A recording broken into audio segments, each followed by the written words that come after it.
So I am the first human being to ever be called a pussy for not liking watching child incest. That is the co-host that I have to deal with. All right, so we got a few things. Batman Knightfall being probably one of the biggest ones, because this is the first real Batman thing that we've gotten since Batfam, which was, just the bee's knees. Everybody was all over that.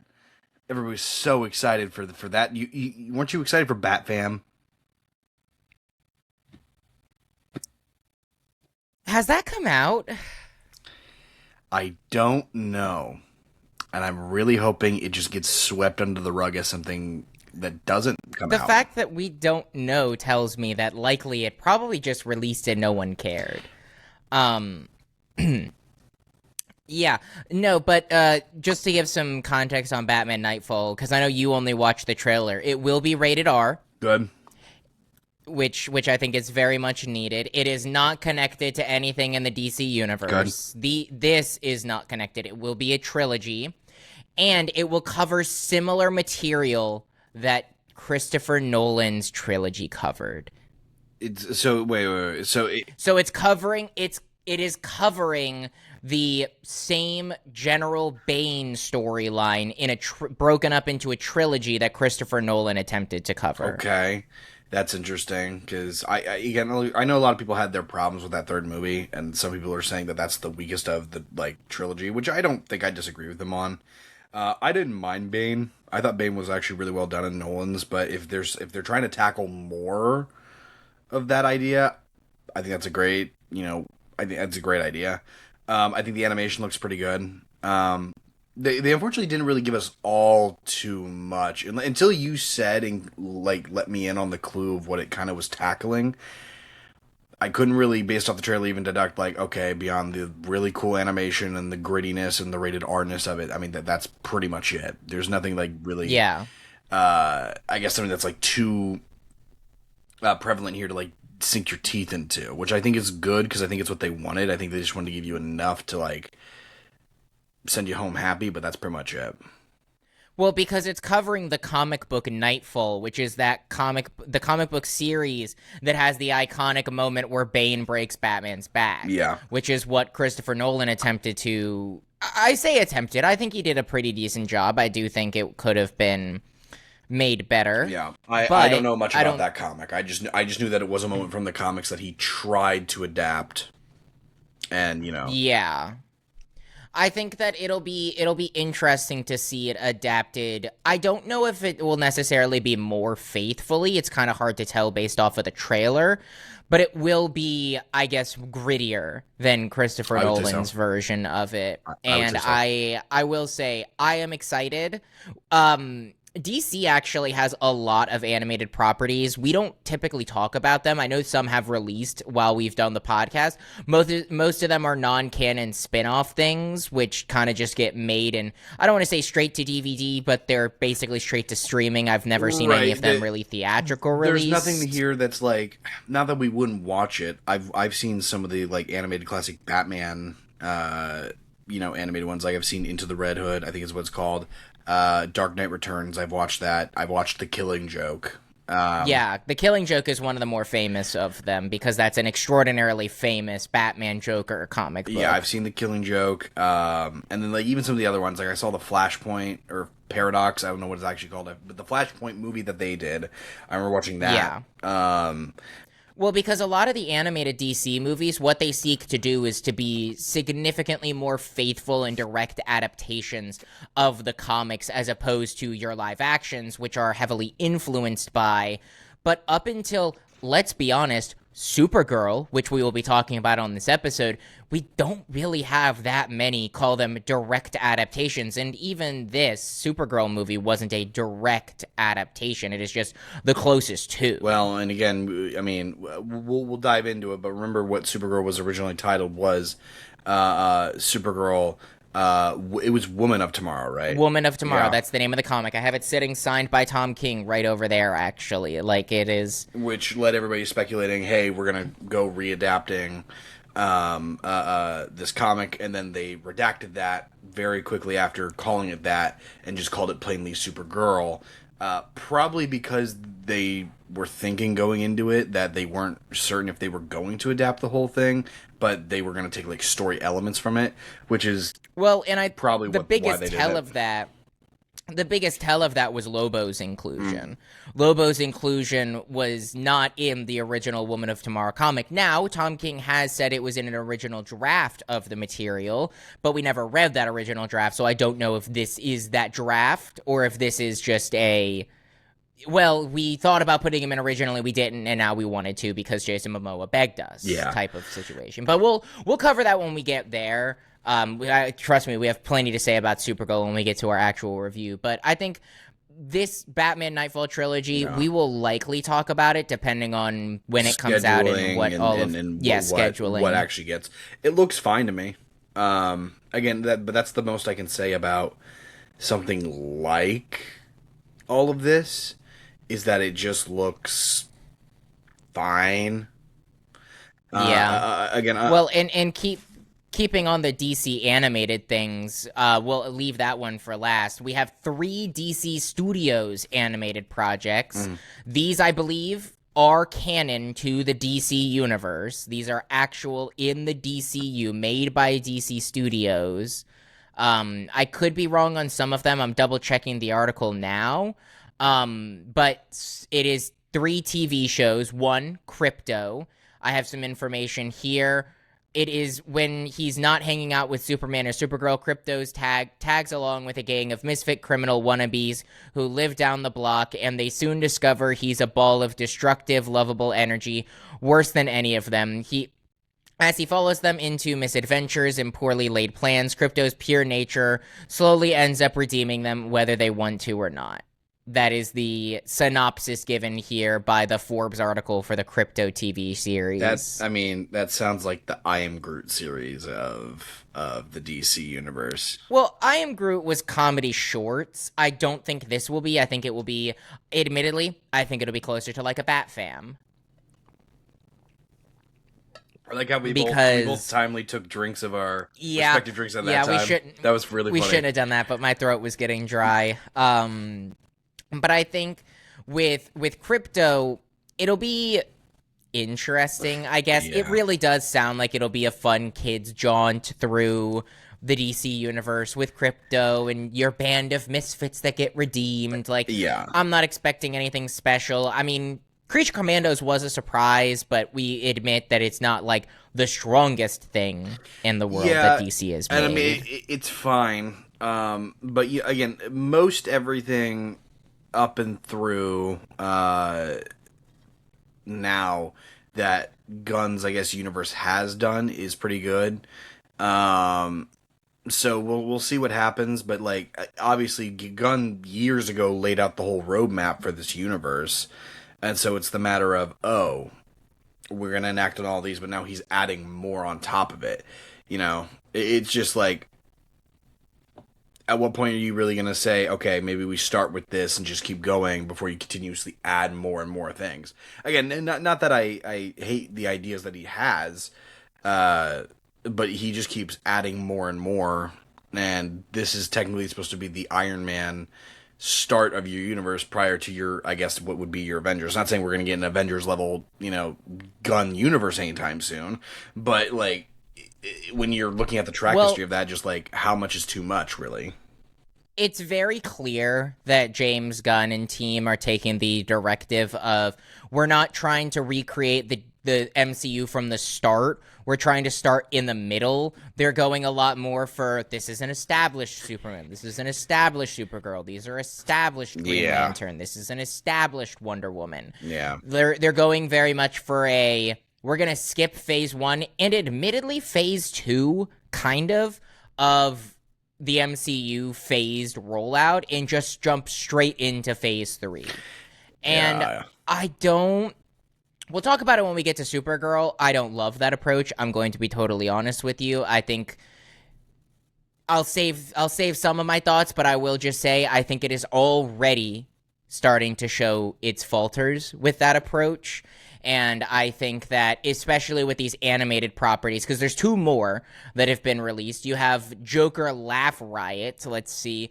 When Batman is murdered, the Joker launches a ruthless crusade through Gotham's underworld to find a killer who took away his greatest adversary. But as he violently quests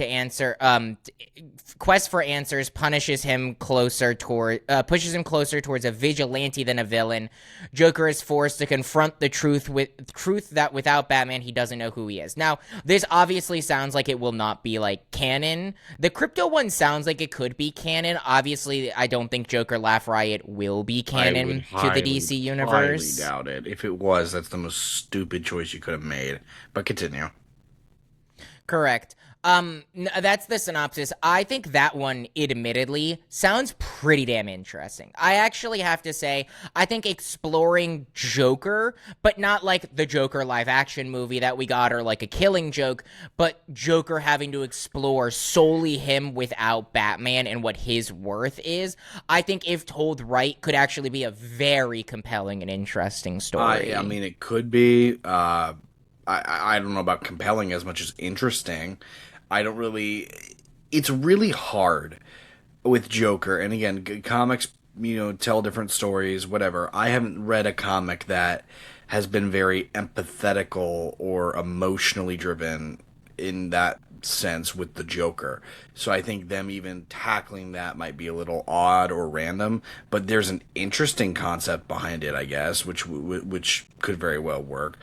Well, and I think the closest that we've gotten in terms of trying to make us empathetic towards Joker was really the live action. Yeah, but that's not... I've stood by this for years. I'm so happy it's called Joker. That's not Joker. That is a really strong movie with the Joker brand slapped onto it. If you took away Bruce Wayne and made him just some random rich boy child, if you took away the Joker moniker, it would just be a phenomenal film. You don't need the Joker aspect in that to improve or even take away from what's already there. But I mean, Yeah. And then we have one last one. We have this is a basically one-to-one adaptation of one of the most popular Batman stories of all time, Absolute Batman. Yeah. That's a popular one. That one's gonna look, that's not gonna be in Gunn's universe. That's also gonna be a separate thing. I highly doubt that that's gonna be set in the same universe. But I know people love that story. So we'll see what they actually end up doing with it. Here's the issue that I do have with like one-on-one adaptations, now that I'm thinking about it. Because I did watch Killing Joke, and the only thing I remember from Killing Joke is that people really didn't like it. Because, yes, it was an adaptation. I thought people did like it. I have not seen a lot of people say that they've liked this. I don't remember what the reason behind it was, but I like it. I want to look it up and make sure, just so I'm not biting myself in the ass here. But what I strictly remember is that the film was just not as strong as it could have been, especially with the source material that it had. Like, I remember it being incredibly hyped and then just falling flat on its face. Like, just a lot of people just did not enjoy it as much as they wanted to. Well, I think that's the difficulty when you go in for a one-to-one adaptation. So when you do a one-to-one adaptation, I think Invincible has run into this problem as well, where if you have any shortcomings, you start to point to, well, you should have just read the source material. Sure. And I think two biggest examples of that with something like Invincible is when your animation is crap and the art looks better in the comic books, and your only non-comic book related stories are also crap, i.e. the Hell episode, you start to falter a little bit. People will always say, and I will stand by this, at least what we know, what we have gotten as only TV watchers of Invincible, it is an incredible story. Sure. But in the animated format, I will say, I think is a little disappointing, because what makes it an animated format and not just let's go watch or let's go read the comic book is your animation and your production value, and they have faltered on that. And I would assume that it would probably be something similar for your Killing Joke. Again, I'm talking out my ass here, but that is one reason I could see. And I think that would be the same thing with your, like, absolute Batman or even your Batman Knightfall. It's just a worrying thing. We'll see what happens with it. But I do see a world where people get upset because it's not like the comic book, even though it is one for one like the comic book. But to those people, go read your comic book if you're going to complain about it. Animators do the best they can to get as close to as they can with the time that they're given. And especially, like you said, for something like Invincible, we've seen this be a constant thing. Animators are not given enough time to animate what they need, and so it really creates a lot of disattachment to the product that you're watching. And so it's just more of okay, well, I guess that's that. But because we also have our Batman Dynamic Duo movie, which I don't know if you remember, but I'm pretty sure that's the one where it's made with, like, freaking puppets or something like that. Like, it's something like I vaguely remember it. Again, but that's also the other thing with, like, I think Gunn's universe, and maybe it's because we are bigger MCU fans. But when Gunn, like, laid out the whole track history for DC and this universe, I couldn't even begin to tell you, or, like, if you tell me, like, oh yeah, Dynamic Duo, forgot that it was even happening. Because I don't know if he's done such a poor job of, like, actually marketing it and, like, reminding people that's happening, or if he's just overloaded with so much that you just can't remember. I don't know. Well, in a lot of James Gunn's announcements that he originally made, at this point, freaking half a decade ago, it feels like at this point. I don't know if it's actually been, but it's been a long-ass time. It was while I was still in college that he made those announcements, and I am well out of college now. Half of them haven't come out or have been canceled or have been postponed. Like, look, I like James Gunn. I do. He makes fantastic movies. I'm starting to question his ability to run a studio. I know that might be a controversial statement, and I know that he has made some good projects. I don't think he's made a bad project or even overseen a bad project. He has. But I think that his ability to run a studio, in my opinion, is beginning to be called into question. When he announced a bajillion things, none of them have started to, and you can say, oh wait. We have been waiting. I'm actually going to look up how long ago was James Gunn put in charge of DC. That he was put in charge of DC? It was shortly after Suicide Squad. So I think like 2021. That would sound about right.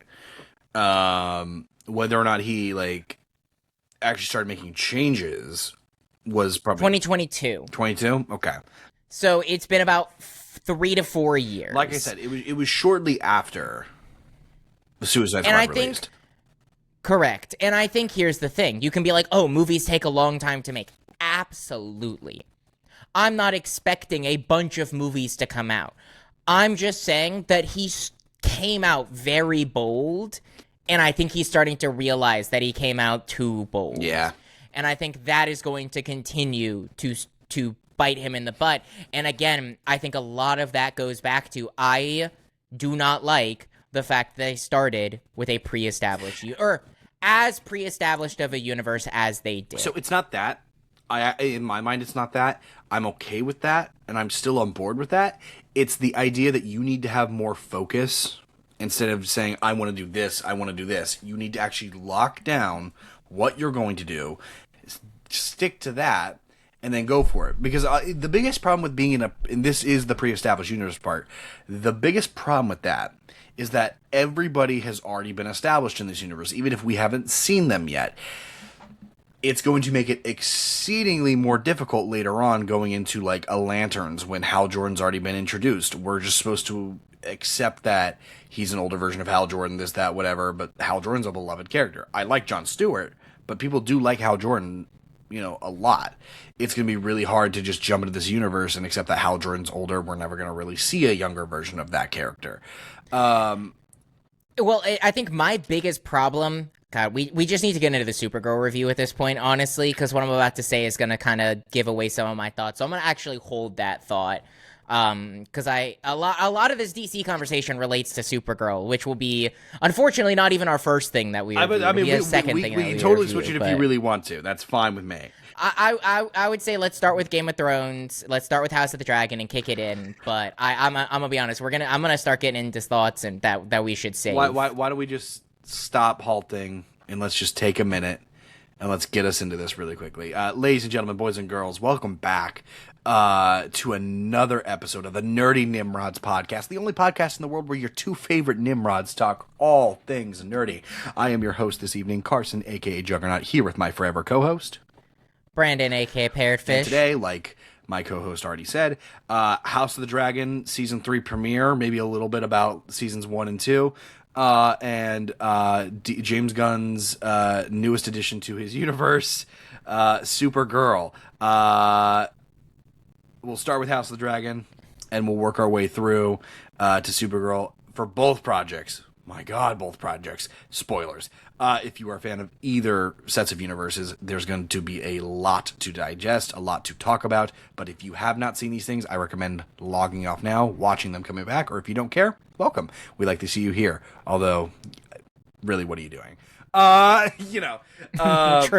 True. You did this to yourself. You did do this to yourself.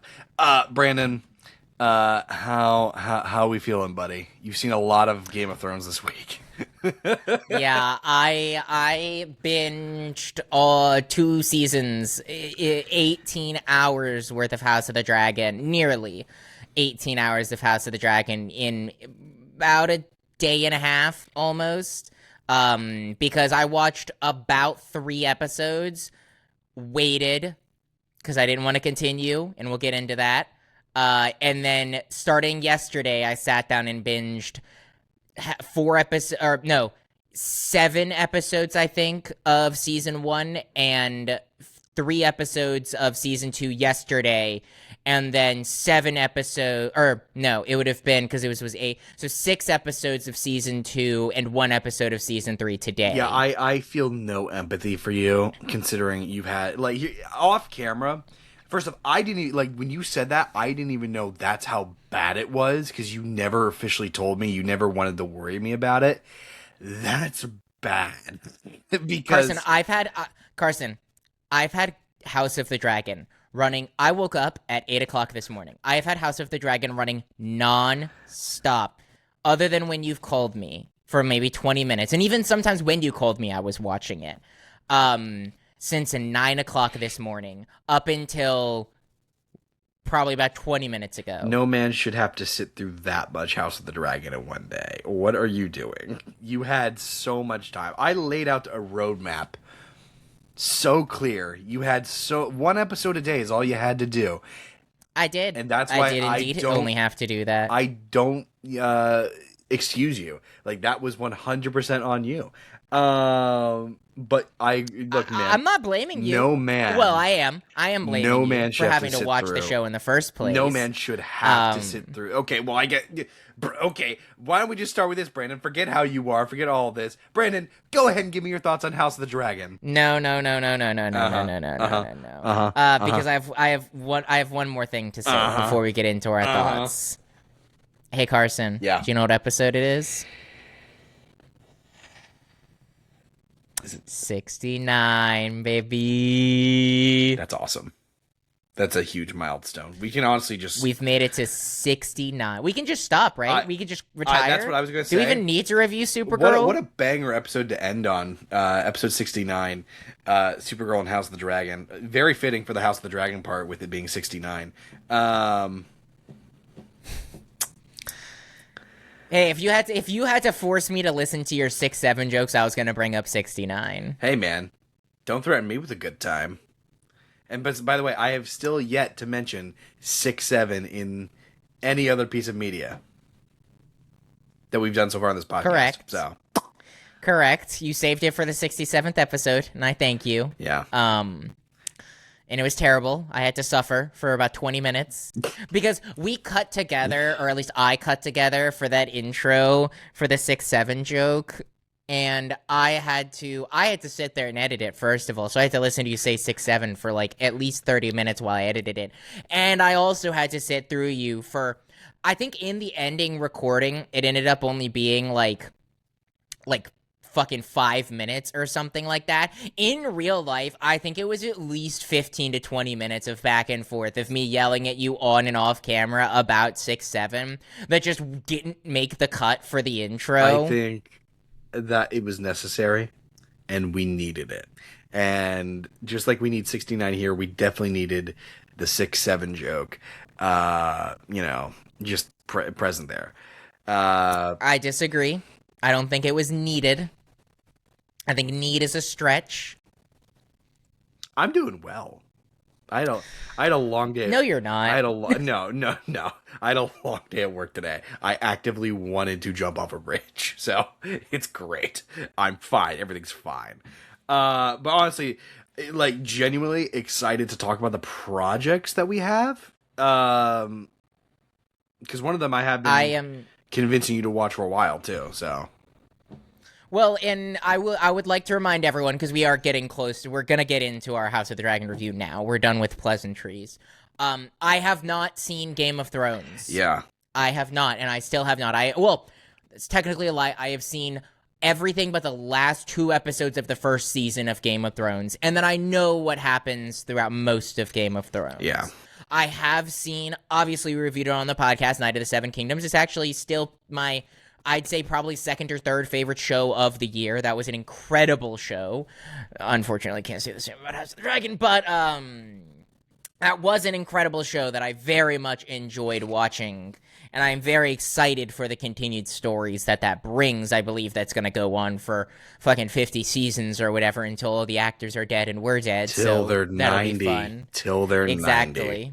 Exactly. So that'll be exciting. But yeah, I have still yet to see all of Game of Thrones, so I just want to get that out there. With that being said, Brandon, I'm going to bite my tongue. I'm going to sit back. I'm going to listen to you talk about House of the Dragon. I do not like House of the Dragon. I do not like the story because most of the story is incest. The first season, most of the first season is just who's fucking whose cousins, who's fucking whose moms and sisters and brothers. And that's all it is. That's literally all it is. And if you say anything otherwise, you are factually incorrect. Now, going into season 2, we actually start getting into the interesting end of the politics, which is ironic because that's the most hated season of the 2 that have come out.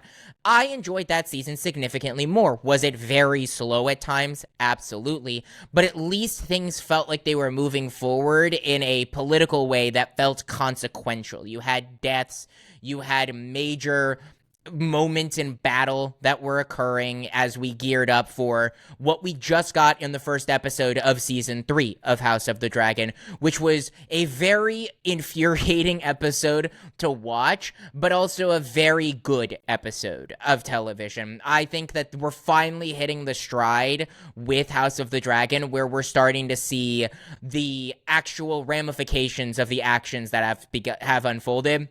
Now, the reason this was an infuriating episode to watch is, God damn it, Jace, why? Like, I knew this motherfucker was gonna die when he locked his mother in a cage. It was written on his face. I thought he was gonna die last season, to be honest with you, after his brother died. But man, when he locked his mother with, like, I liked him as a character. I thought he was actually pretty interesting, and even when he was annoying and pushing against his mother, it was pretty annoying, but I think he brought some interesting viewpoints to the conversation. I do have to admit, though, I did not feel that sad when he died, because he did it to himself. I am sorry. The other reason this was infuriating to watch is because why would you bring an untamed dragon to a battle that you wanted to win? That was stupid.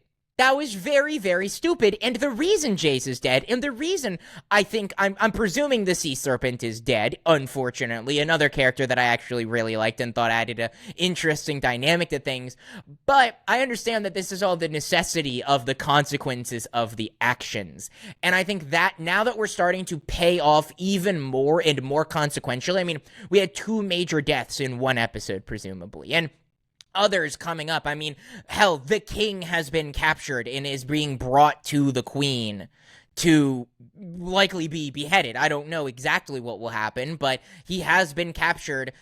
Then you also have the incest stuff. Now, I will say, I don't like the incest. that kiss was probably the most tame incest in the entire show. And I honestly don't get why people freaked out more about that than I feel like I've seen for other moments in the show. I mean, literally, two of our main characters are aunt and niece, or uncle and niece, sorry, and he's like fucking 50,000 years old and she's like 10. I know that's not their actual ages, but that's about how old they were when it started, and it was disgusting. Overall, though, now that we're starting to get into the consequences of the actions, I do find it quite intriguing. It is a well-acted and well-made show. I just don't like a lot of what we had to get through to lead into this. Are you going to just sit there and look at your phone, or are you going to give your review? I don't know. Maybe if I feel like it. Maybe if You're I feel also like it later. supposed to give your review without making fun of me or mentioning me. So you will give your review and then you can make fun of me, if you so please.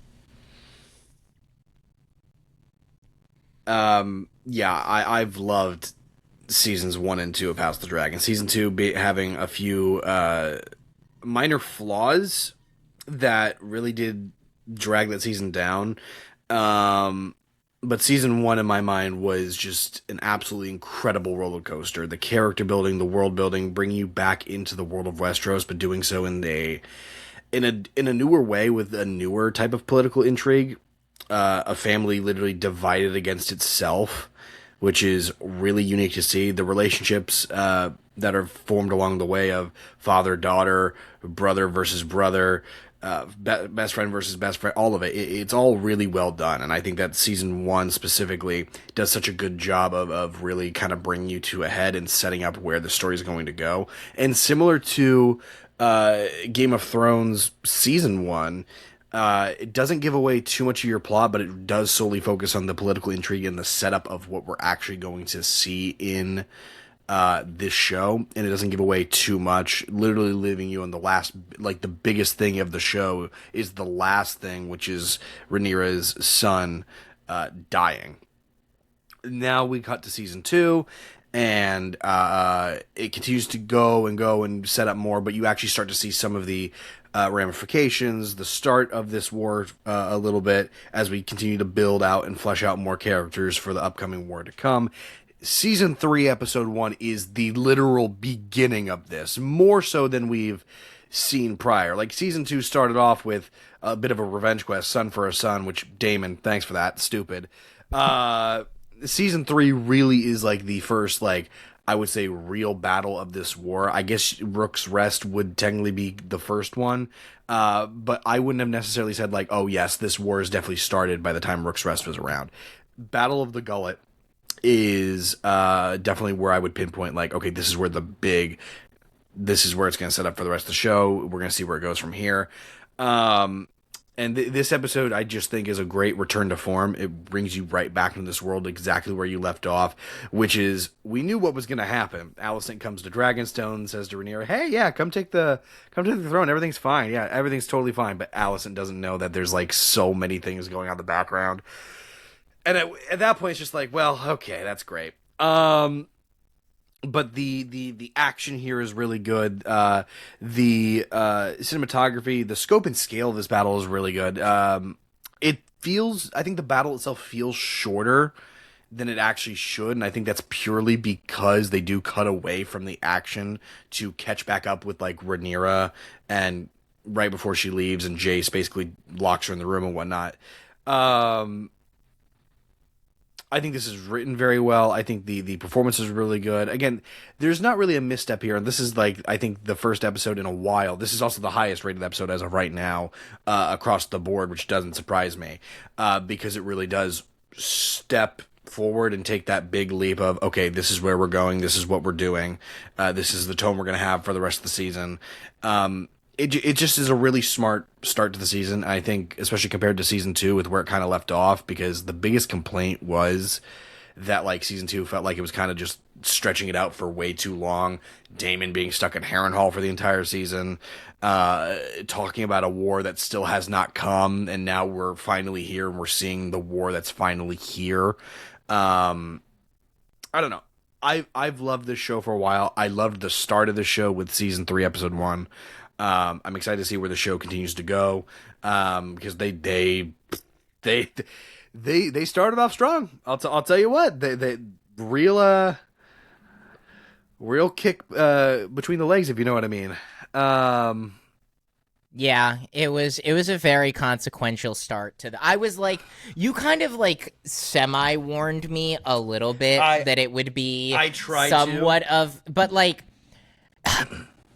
I just go back to the fact that like this episode was so infuriating to watch, not in like a I can't like I hate the fact that I'm watching this, like, oh, it's so stupid, like I really felt for like seasons 1 and parts of season 2. Right. This episode was infuriating because the characters are just making such god awful decisions. Like Jace, my brother, I'm sorry. I hate to use the word you got what you deserved, but you kind of got what was coming to you in a way. So like, he really did. He did, but that's a very logical choice for his character to protect his mother, to protect the literal queen of the Seven Kingdoms. That's a very logical choice for him to make. And I do want to touch on something that you said in your initial review, because I think you kind of didn't read the room right when you saw it happen.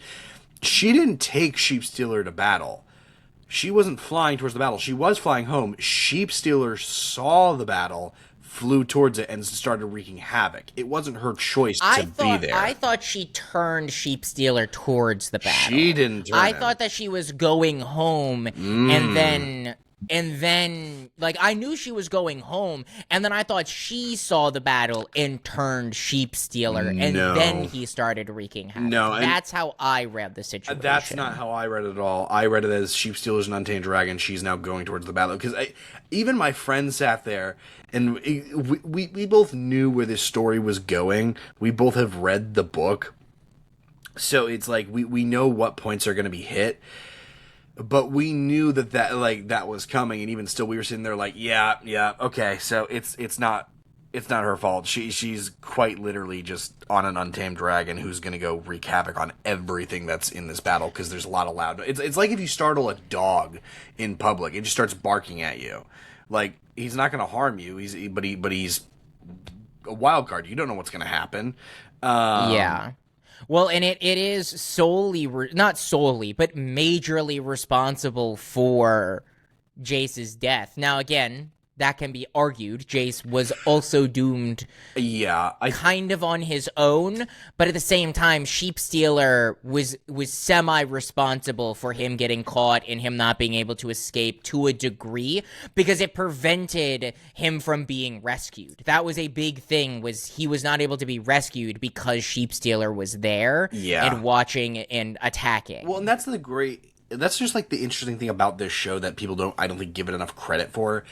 Everything that happens in this show is not really because a character makes like a bold choice. It's all kind of by accident. Like the whole conflict No, there itself. is. The whole conflict There is. Okay, well then, there's one person you can really blame it on, and I'll get to that later, because we've never talked about this. So like there's a lot of things I want to like explain kind of in a lot of ways. But the Battle of the Gullet happens because Aemon's on the throne. Alicent doesn't know this is going to happen, but he sends these people all the way around to try to sack Lord Colos's land and hurt Rhaenyra's claim and this and that and all of it. But that battle never would have happened if Alicent did genuinely have control, and if Aegon was still technically ruling, but he wasn't, because he up and left. To save his own skin, because the good reason. Aegon has a good reason to leave. I think his brother will say, I think Aegon was semi-kidnapped. I don't know if he went fully willingly. He was kind of gousted. I don't think that's the right word for it. What's the other? I don't know. He was semi-taken against his will. He was heavily convinced and still didn't want to go, but went very apprehensive. I mean, to be fair, I think he also knew to a certain degree, like, if he stays, his brother was gonna kill him and take the throne, so he kind of had to do something, because he was caught in a really sticky situation to be in. Well, in the irony of the situation is Aegon did not want the throne. He didn't want it at all. He never wanted the throne. Even and then I think this is one of the interesting parts that I did enjoy. This was season Season 1 was when Aegon was crowned. Leading up to that, he was throwing a temper tantrum. Yeah. He did not want to be crowned. He would have rather his brother get crowned. He wanted to run away with his whores and never be seen again. Yeah. There is a switch flip that you can see in Aegon, and it is when he realizes the support when people are chanting his name after he is crowned. You can kind of see as he turns around and the favor that the crowd gives to him. It bolsters his ego in a way that he has not felt before. It's the attention. And that is it's the attention he's never had before. And that is what leads him into being the type of ruler that he is. Right. Now, I do kind of wish that, like, him being scared by the dragon would have done something when the dragon kind of burst in and killed all those people at his coronation. Yeah. But I do think that's interesting because now we're leading back to him running away again, which was always in his nature. Yeah, I don't know. I think Aegon is a very tragic character in the show because he really is kind of just caught in, like, the... Look, I wouldn't use the word tragic. I know what you're going for because he is kind of caught in the political dealings of his... But there's no better word to really explain it beyond tragic, even though it's probably not the right word to use. But, okay, look, because I want to start with this. Because, in my mind, this whole war is senseless because it all starts by accident with a misunderstanding from Alicent. Alicent wasn't still really intending for this to happen. Who did? Otto, who has said from the very beginning that because he's solely to secure his family's legacy. It's really Otto who kind of like drove the knife further because he's the one who planted the seeds early on prior to Viserys' death. Like, Aegon should be king, this, that, whatever. Like, this is what it should be, this is what it wants. And he even continued to go on after Viserys' death when Alicent thinks she is hearing Viserys talk about all these things. Alicent, in the moment, doesn't even still know if what she's doing is right. She's just like, this is what I think he said, so I'm going to go based off of this. Which is why it's all kind of like a senseless accident that it all kind of happens, because, you know. I still don't think it was an accident, because Alicent had to, like, Alicent is stupid, absolutely, but she's not naive. She knew that challenging the throne would lead to a civil war. She knew that. And anyone who says otherwise is giving her not enough credit. She knew that challenging the throne would cause an uproar, and it has. Yeah. She decided, here's the thing. You can make, she was like, she left her husband and she wanted to carry on her husband, blah, blah, blah, blah, blah, blah.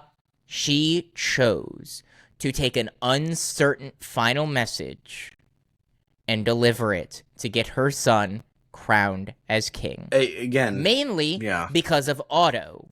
I will admit, a lot of this is Otto's fault, but she was still not just complicit, but an active participant in all of this. Yeah. And that's why I hate her character. And I actually kind of love the comeuppance that she got in this episode. She went and tried to betray her own son, have her own son beheaded and taken through the streets. She was willing to give that up for her own peace and freedom. And she did so to save herself. And ultimately, she was outmaneuvered. She was outmaneuvered by her own son, who... I think kind of stupidly made decisions, but unknowingly made smart decisions to outmaneuver the decisions and the strings that his mother was pulling in the background. Yeah, and I think that, again, there is good in Alicent. I think there always was good in Alicent, which is why she even goes to Dragonstone, why she's talking with Rhaenyra, this, that. Like she's doing any of what she's trying to do, because there is good in her. Rhaenyra, at the end of the day, was still, at one point, her best friend. Everything that kind of like happened, this is what's so interesting about the setup in season 1. Everything that has happened and that happened was all purely just because it's the situation, the hand that they were dealt. Otto forced Alicent into a relationship in any capacity with Viserys. Viserys then chose to marry Alicent, which then already caused tension between Rhaenyra and Alicent. Then all this started. Like, There are two main villains. There's Daemon, which I know is one of your favorite characters, but he is a major villain. Yeah. And Otto. Those are the two major villains. Now, I will say, Damon having the vision at the end of season 2 and basically seeing the Song of Ice and Fire story. Yeah. That kind of changed his tune a little bit. I do still believe that he is still more for his self-interest than anyone's, but I do think that moment has kind of flipped a little bit for him, and obviously that is what led him to not fully betray his wife. So here's where I disagree with that. His entire fundamental as a character changed, and he joined with Rhaenyra, because at no point in the entire time of Harrenhal had he ever really even said, like, oh yeah, I'm fully with Rhaenyra, this, that, whatever. Like, at that moment, season 2, the reason his character's so interesting, and even though he had probably the suckiest part of his character being stuck in Harrenhal. He was just kind of hallucinating and tripping balls. He was tripping balls the whole time. He sat, like, the interesting part about his character is that he never sided with Rhaenyra until he saw that story, because it's always been about how he felt like he lost a throne that he never really had, and he's fighting for it, and he would have, rather than support Rhaenyra's claim, he would have gone and claimed more people for his cause to support his claim, even though he never really had it. He saw the story of Song of Ice and Fire, and it fundamentally changed the character, because he realized very quickly the lesson that he really needed to learn the whole time, which was it's not about him, and it was never going to be, because there's all of this. It's why he says the biggest phrase in the show's history of Game of Thrones, which is winter is coming. He says it straight to Rhaenyra, because he finally understands everything that happens now doesn't matter, because we really should be preparing for this, that, but I see how we get here, because he saw a vision. And it all is hinging on the fact that Rhaenyra sits on the throne. Well, and it is ironic, because as I've never seen Game of Thrones, I do know a lot about the story. This is the civil war that leads to the effective extinction of the dragons, barring a few eggs that show up later in Game of Thrones. Right. This is that civil war that leads. That's why all of these dragon deaths that are happening, these are the steps that are leading to the final extinction. Right. Correct. It is the extinction of the dragons that lead into one of the reasons the battle when winter came was such a difficult battle to win, because they were not prepared. They weren't prepared because a lot of their main fighting force, the dragons, was gone. They're gone. And I think that I will say, Night of the Seven Kingdoms didn't really make me all that interested to watch Game of Thrones. It was a really good self-contained story that I am so excited to continue. I have not told you this. I am very interested in watching Game of Thrones after House of the Dragon, just because now I do feel this is a really good setup for what I do know unfolds later on. I'm not saying I'm going to go and watch it immediately, because I still have to finish. Next week, I believe. Yeah, next week we have X-Men 97, so I have to watch all of X-Men 97, because I just haven't seen it yet. But also not as daunting of a task as watching House of the Dragon in what is essentially 48 hours. And it's because I also have already watched a decent chunk of the original animated series, so I do not have, in terms of runtime, it's not as much, and also, legitimately, probably rest of today after I finish editing this episode and some clips, and tomorrow, a lot of it will be watching the X-Men animated series. Yeah. But yeah, anyways, I will admit, like, if I have time, I am significantly more interested in watching Game of Thrones now, because as many problems as I have, and even though I know kind of where the pieces fall in the end, I'm actually more curious to see the in-between that I don't know, because of this story and how it leads into why things are so dire in Game of Thrones. But also that's what, like, again, it's what makes the show so good, is watching each character have the layers and just the specific moments that build their character up, or the twists and turns, like with Jace, where you let's be honest, if Jace didn't die, you could have seen him being set up to be the main character of the show later on. That's what's so good about it, is it subverts your expectations, because this is what Game of Thrones always did better than something like The Walking Dead, when it was like, okay, you knew in Walking Dead when a character was going to get killed off because you spent so much time with them. In the Game of Thrones world, anybody can die at any moment, but it's also because they don't focus on one specific character. It's just, okay, great. I disagree with you a little bit. I had a feeling that the Serpent King, like, he was gonna die. The Serpent was gonna die in this battle. I think that was kind of written on the walls. I think as much as it sucked to watch happen, granted, technically he could still be. I'm pretty sure he's dead. Don't spoil it for me, but like that looked like a death to me. I don't know. I've never read this book before. You literally just said you read the book. You fucking lying piece of shit. I do know what's coming. Okay. Okay. I was about to say you're either lying or you're lying. There's only two answers. But I think that one didn't surprise me. Jace, I thought, would die in this battle just because I felt like that was kind of the consequences of his action. Obviously, the way that he died wasn't exactly how I would have anticipated it, but I think it is still, like, these deaths that are happening with these characters, I feel like is a lot more reminiscent of the people's first time watching Game of Thrones, whereas I'm going in knowing that's, again, what took a lot of the steam out of the sails. I know about the Red Wedding. I know who sits on the Iron Throne at the end. I know all of these things because it's been so many years since it's come out. House of the Dragon, I don't know as many. So I'm getting a little bit more of that experience of like, oh shit, oh shit.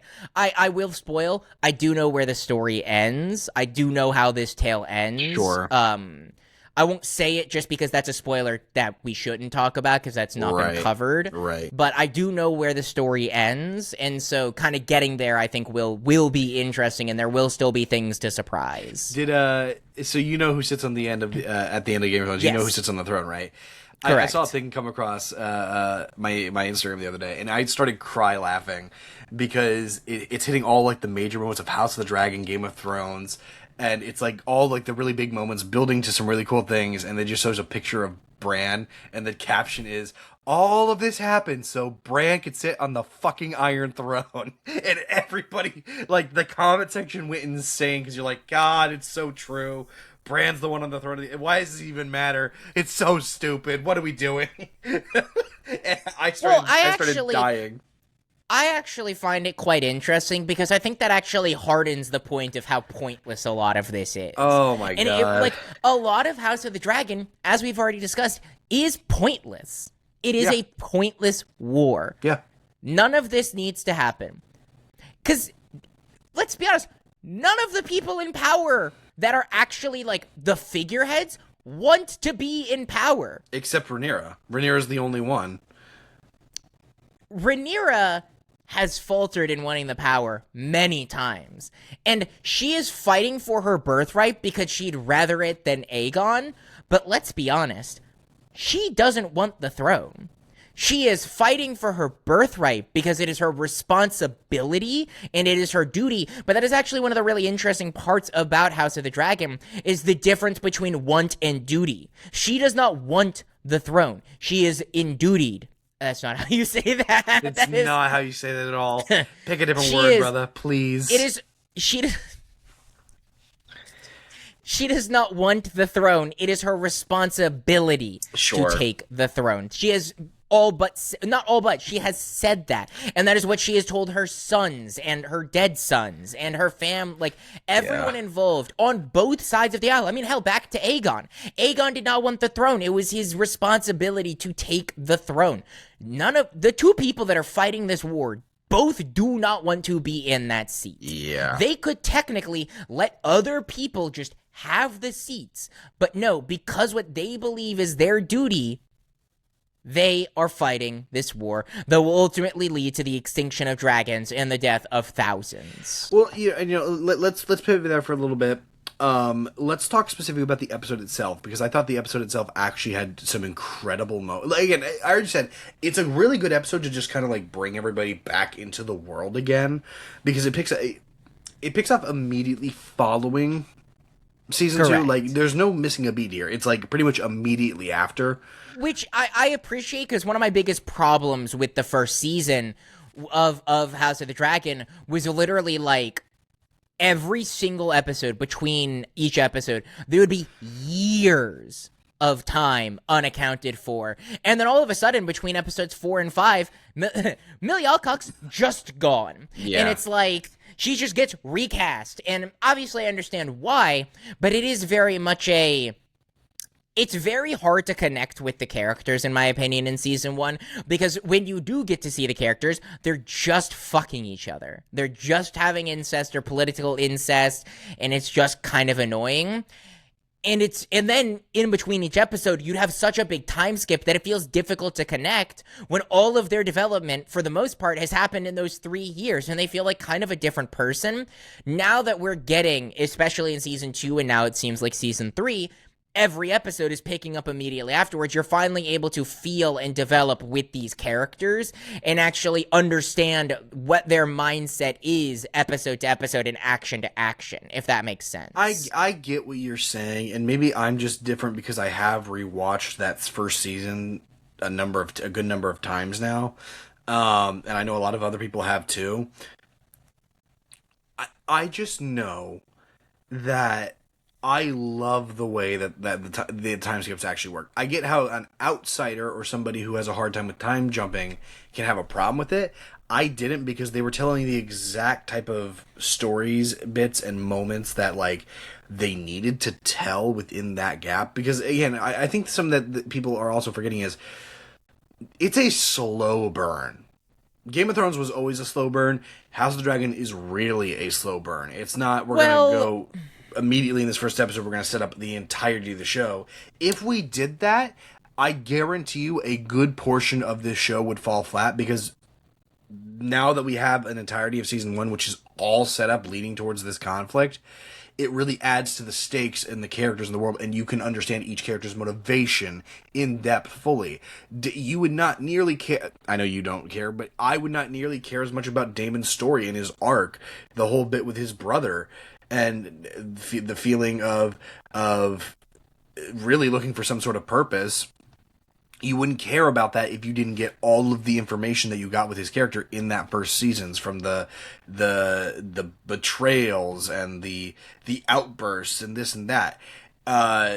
You wouldn't care about Rhaenyra if you didn't get to see where she started all the way through to the end of season 1. I'm not saying you care about Alicent, but you wouldn't understand the predicament that she's in if you didn't watch everything that Otto put her through in that first season. I'm not, no. I'm not saying the content isn't interesting. I'm just saying there is kind of a lot of things that I feel like it's kind of twofold. Too much and too little happens in between the time jumps, if that makes sense. I guess. Where it feels like big things happen, but at the same time, you're talking about a 5-year, 6-year, 7-year, 10-year time jump in between episodes, and it feels like nothing happened other than children were birthed at times. And it's kind of dependent on which in-betweens we're talking about. As we get later too, especially as you talk about the decay of the king, the decay of the king is one of those things that happens way too off camera, in my opinion, because it feels like literally in between each episode they set him up to be like, oh, he's going to die. He is going to die at the end of the... Oh, and he's fine. But he's like, absolutely a decrepit, like, husk of a man type of decay. I've heard you make that complaint before, and I don't get that, because they're literally showing this man clinging on to life. That's the whole point of it. They're never saying, like, oh, he's gonna die. Like, that's the whole point of it. They're saying he's going to die. You watch it happen, but you're watching his life slowly decay in front of him, and literally for himself decay in front of him, but also watching his family decay in front of him. The only thing that he wanted, and this is what makes episode 8 so beautiful of season 1, is dinner with every single one of his family members. Rhaenyra, Daemon, Alicent, even Otto, who's not really a family member, but he's technically blood, married through blood. He wants everybody there. He wants the kids to be there. He wants to have one nice evening, and even still, he can't get that because his family is just so, like him, falling apart in front of him. And he knows. That's what's so tragic about his character. And this is why Viserys is still one of my favorite characters of the show. He knows he can't do anything about it, and he's just watching. Well, and that's a whole plot line with it is the willing negligence that he employs in order to. Here's the funny thing: knowing negligence is ultimately what led to a lot of these events, but Yeah. At the same time, that knowing negligence is what led him to have as peaceful of a rule and as long of a rule as he did. Yeah. So his period of rule, that's why I think he was an incredible ruler, because he was able to stave off all of this for decades. Yeah. If he did not do what he did, this all would have fallen apart way faster, and all of this would have happened way faster. But he was able to keep it all together. The second he died, though, and it wasn't even just his final wish that changed things, but just his death alone is what led to the inevitability that had been sowing behind the scenes, that was always going to be inevitable, but because of his presence, he was able to stave off. And that's what, I guess, does make that so interesting, because his peaceful rule led to what is going to be one of the least peaceful rules and ultimately an extinction-level event, but at least for his period of time, there was peace. Yeah, and... You know, again, the horrors of this show really is just the dragon warfare that you get. And Season 3 definitely is a testament, but again, Season 2's Rook Rest was like the first real glimpse of what dragon warfare is going to look like. We've seen battles in Game of Thrones before. We've never seen dragon against dragon at this extent. Especially with it is called House of the Dragon, so I'd expect it. Right. But I just think it's so interesting to me. It really is. And then again, you get to this episode. Again, I think the writing of this episode is really good. Everybody gets a good moment to shine. Although I did make a comment after the episode ended to my friend of, all right, everybody's right where they're supposed to be. And Damon still hasn't left Harrenhal. He technically has.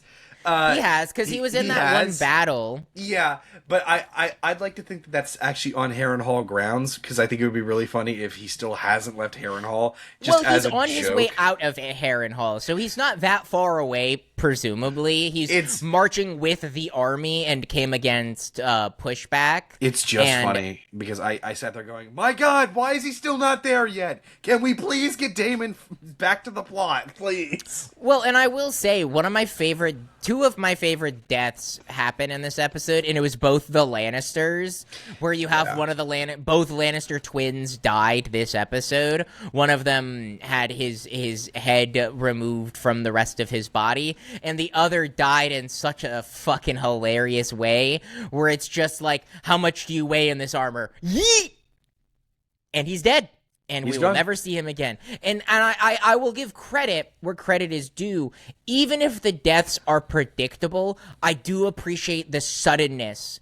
They don't milk the deaths. No. Even if the deaths are predictable, they very rarely milk the deaths in Game of Thrones. Jace dies pretty quickly, and then the episode ends. Like, you don't really... anytime a character dies, like the Serpent, he dies. We move on like it never happened. You don't sit there and mourn in the moment. You do, obviously, with these deaths, have mourning after the fact, but you don't milk the actual action of the death, because ultimately death, especially in war, is exceedingly sudden. It is not something where one person dies, the whole battle stops, we zoom in and we focus on the fact that death happened.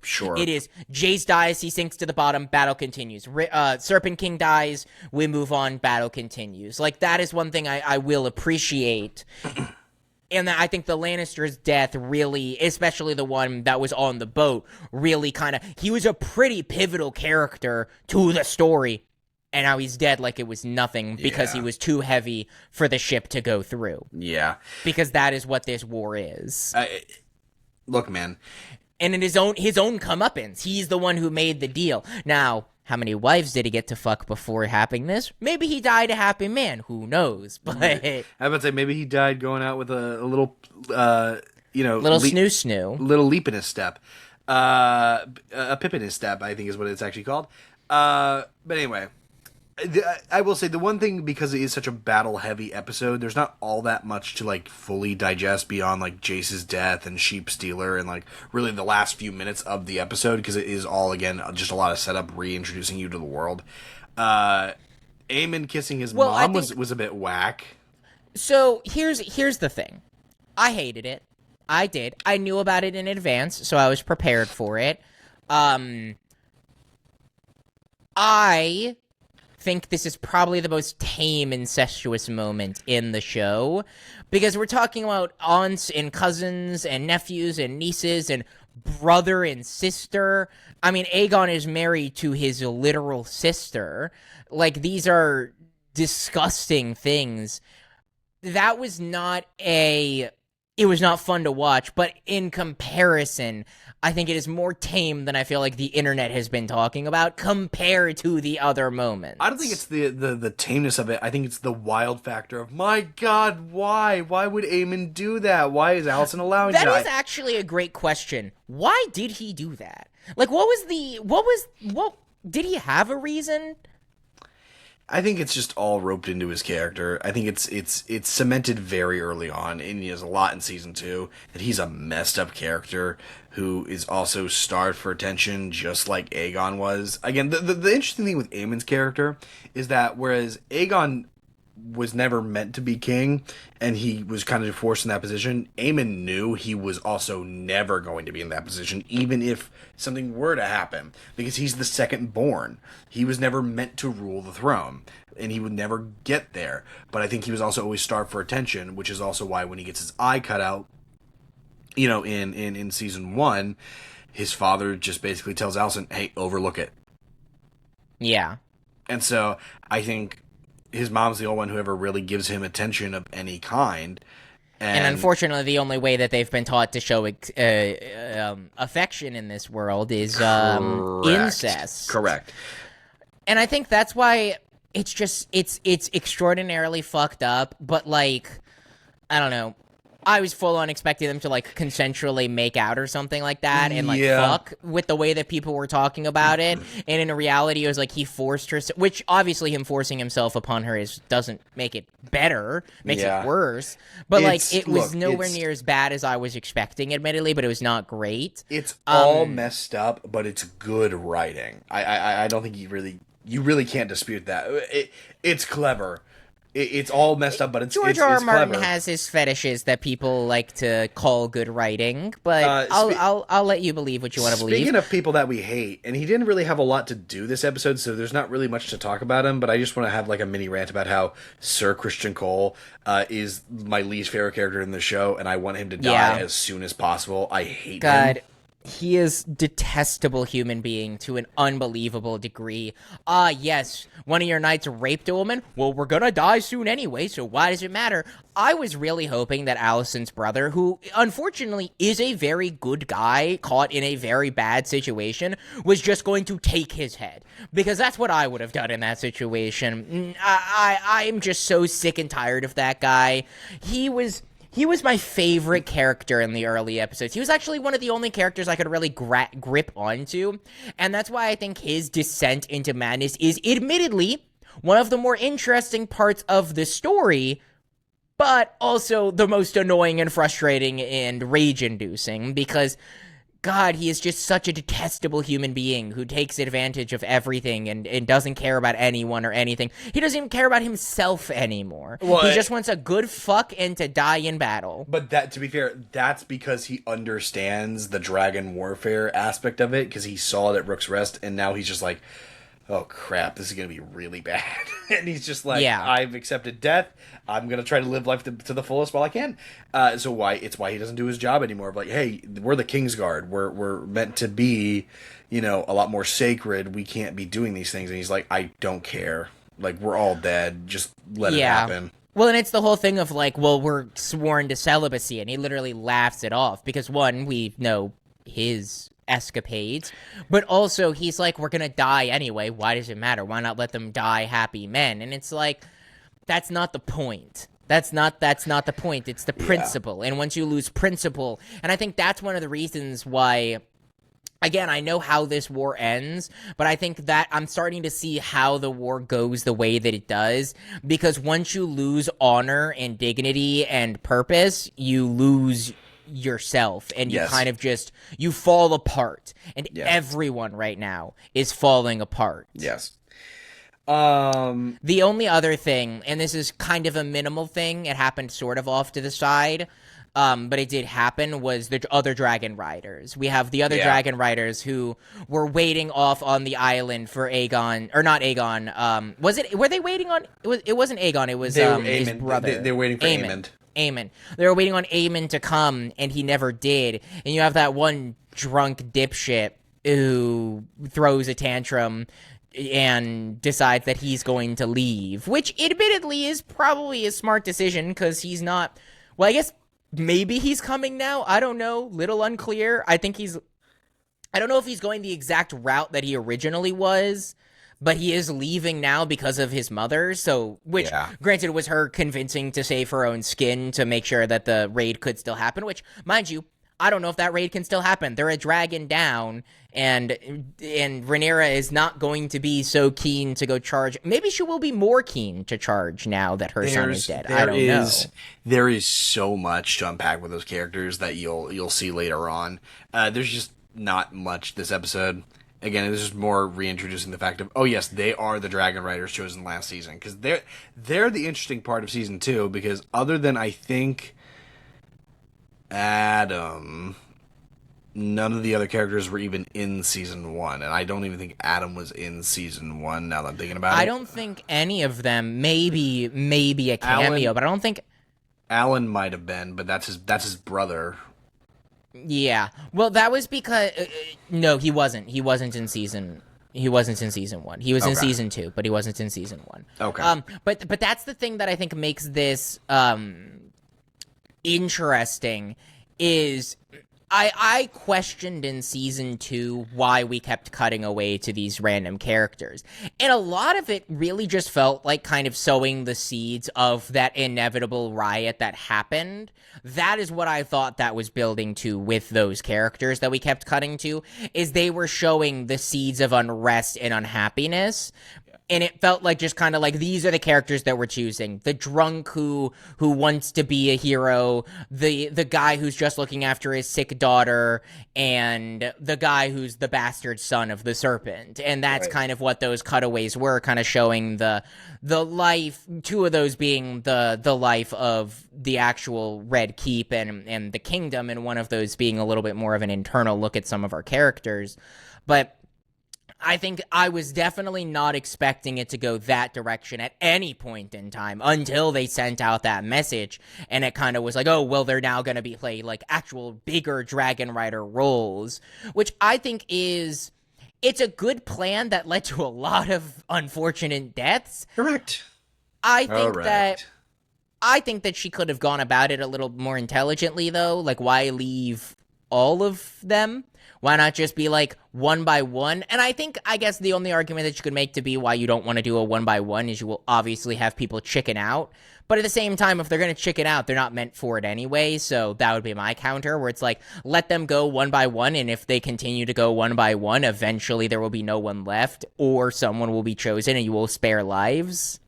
Yeah. Or at least have people volunteer and be like, who wants to try first? Because if you think about it, you do have the one dude volunteer who had the big scar on his face, who was the first to die. Yeah. But if you think about it, the three characters that we follow, or two characters that were chosen by the dragons in that moment that we follow, were the most likely to volunteer already. Yeah. So I think it would have made a lot of logical sense to just have them volunteer instead of having to lead to the... I get that, oh, the slaughter makes it more interesting and stuff, but like, I don't know, I do feel like that was a little bit of an illogical... I don't think Rhaenyra would have done that. I don't understand why she did entirely. I know we're talking about stuff that happened previous season, but this is building in with the Dragon Riders. And I love that moment. This is the one moment with them that I think was so funny, was, oh, I'm a knight, I'll get a castle. Silence. They look at him. You do realize that lords get castles. And he's like, what do knights get? A horse. What the fuck am I going to do with a horse? I have a goddamn dragon. Yeah. I was like, God, you're such a moron. It's so good. But I don't know. I thought season 3 is off to a good start. We'll see where it goes. This being the highest rated episode, I think makes sense. I don't know if this is necessarily the best episode, because I think one of the reasons it's the highest rated is because it was just a lot of great action. But I think in terms of story building, it definitely took kind of a backseat for the action. But I do still think there was a lot of great things that were built out that are clearly not just setting the seeds, because we've already set the seeds, but we're starting to see those seeds blossom and burn to the ground. There was a lot of payoff, I think, finally with this episode. Well, and that's why I think that, and this will be the last thing that I'll say before we kick into our Supergirl review, unless you have anything else, is I don't get how you can make another season after this. And I think you talked about how this is a slow burn story. I know I don't know if you've read the book or not, because you keep lying to me, but presuming, okay, you have read the book. I presume the book is at least semi-faster pace, because we're talking about a singular book that's being adapted into 4 seasons of television, each with hour-long episodes. Up until this point, we've gotten nearly 18 hours, cut off some of the stuff, probably close to 15 hours of television, and if you're telling me we're going to get another roughly 15 hours of television out of this, out of a single book, that is where, especially now that we're getting a lot of that payoff with this season, I could easily see with the way that things have been going, and yes, I know there's things that I don't know, but if you keep at the pace that they're going at just in this first episode, I could see this being a final season to a great story. It does make me worry, though, that this is a great first episode that's going to kick into a kind of wonkily paced latter half as we get into the rest of this, that then has to lead into another season that I don't know how they're going to pace. We'll see what happens. You could be right. You could be wrong. There may be just things you don't know, which is more likely than not the case here. Well, yes, I know I know ultimately how it ends. I know I know which side wins, if you catch my drift. I know the general gist of that direction, but I obviously don't know every puzzle piece to get there. But again, we're talking about, a 600-page book at max into fucking 30 hours of television. That's a lot. We'll see what happens. I'm excited for next weekend, and by next weekend I mean tomorrow, because obviously this is always a week behind technically. Yeah. So we should have prefaced this at the beginning, but just for everyone's awareness, these episodes go up on Sundays. They're recorded on Saturday typically, and so we will always be a week behind for House of the Dragon. So obviously we're talking about the first episode. By the time you see this episode, I think these episodes release in the afternoon. So within a few hours of this episode releasing, you will be watching the second episode of the season. So we will always be behind. It is the unfortunate reality of HBO shows. It was the same case with Night of the Seven Kingdoms. But yeah, just a little heads up for people out there. Switching topics, Brandon, going back to DC, give me your quick thoughts on DC's Supergirl.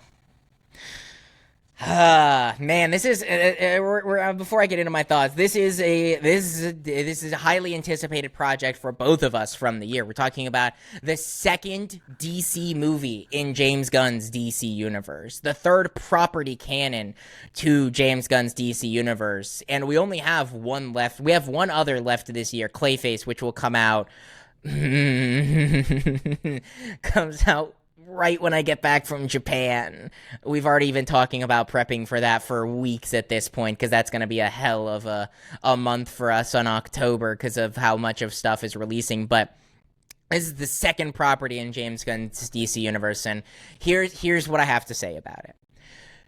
Supergirl is a really fun time. I had a lot of fun in theaters watching it, but it kind of disappointed me. I think that the first 30 minutes was very oddly paced and very much felt rushed to get us into the setup, and I think a lot of that is the fault of this being a pre-established universe and pre-established characters. They're not wanting to give a origin story, so instead of giving an origin story in a singular movie, they give an origin story roughly given semi-paced out throughout, but mostly in those first 30 minutes. And it's not even a full origin story. It's just this is where this character is at this point in time. You'll get some origin later on. And with that origin, they make some interesting decisions in what elements of Supergirl's past they want to pull in. There's different versions of Supergirl's past. You have the version where she gets caught in a wormhole. You have the version where she gets sent with her cut, like without her cut. Like, this is a very specific version of that Supergirl backstory that they've now made the DC canon. I don't hate that decision. I do very much hate the decision that they doubled down on the Conqueror Superman thing with that one line. I was not a fan of that line, but I think that first 30 minutes was very oddly paced and did a bad job of kind of gripping me in. Once that was over, though, I just had a blast. Like, going through space, a lot of the practical effects looked incredible because Peter Safran loves his practical effects, and you very much felt that. Now, with that, I feel like the practical effects looked amazing. I think this movie looked god-awful. I think this was one of the most terribly VFX'd movie, and I think a lot of that is because the practical effects looked so good. The green screen and the compositing on this movie stood out like a sore thumb and just was not done well at all. The flying looked terrible. The space scenes looked terrible. Anything that wasn't practical did not look good. I think the cinematography was wonky at times. Overall, I think it was pretty good, but it was pretty wonky at times. I think the story was way more comedic than I was expecting, knowing the source material that they were adapting, which is what leans into this being a fun time. And I had a lot of laughs with it, and I was hyped at certain moments. I mean, Lobo was amazing. Hell, I think all the acting in this movie was very good. Millie Alcock made an amazing Supergirl. She was very much a standout. Jason Momoa, for as limited screen time as he had, was a great, I mean, of course he was great as Lobo. I think he was fantastic. I think, I'm going to mispronounce, but Matthias Scorberts was a great Krem. I personally really liked the villain. I felt like he was a very detestable but fun and interesting to watch, as he was just being a bad guy the entire time. And starting out with that, I think that it was kind of concluding this initial thoughts. I thought this movie had a lot of good elements. I think the story was interesting. I just think it was not put together all that well. I think that there were a lot of faults with the pacing throughout. I think there was a lot of faults with the visuals throughout. And I think that as fun of a time as I had, I walked away more disappointed than I was excited for the rest of the DC universe. That was kind of an all-over-the-place initial minutes, but admittedly, it's kind of an all-over-the-place movie for me. Yeah. Yeah.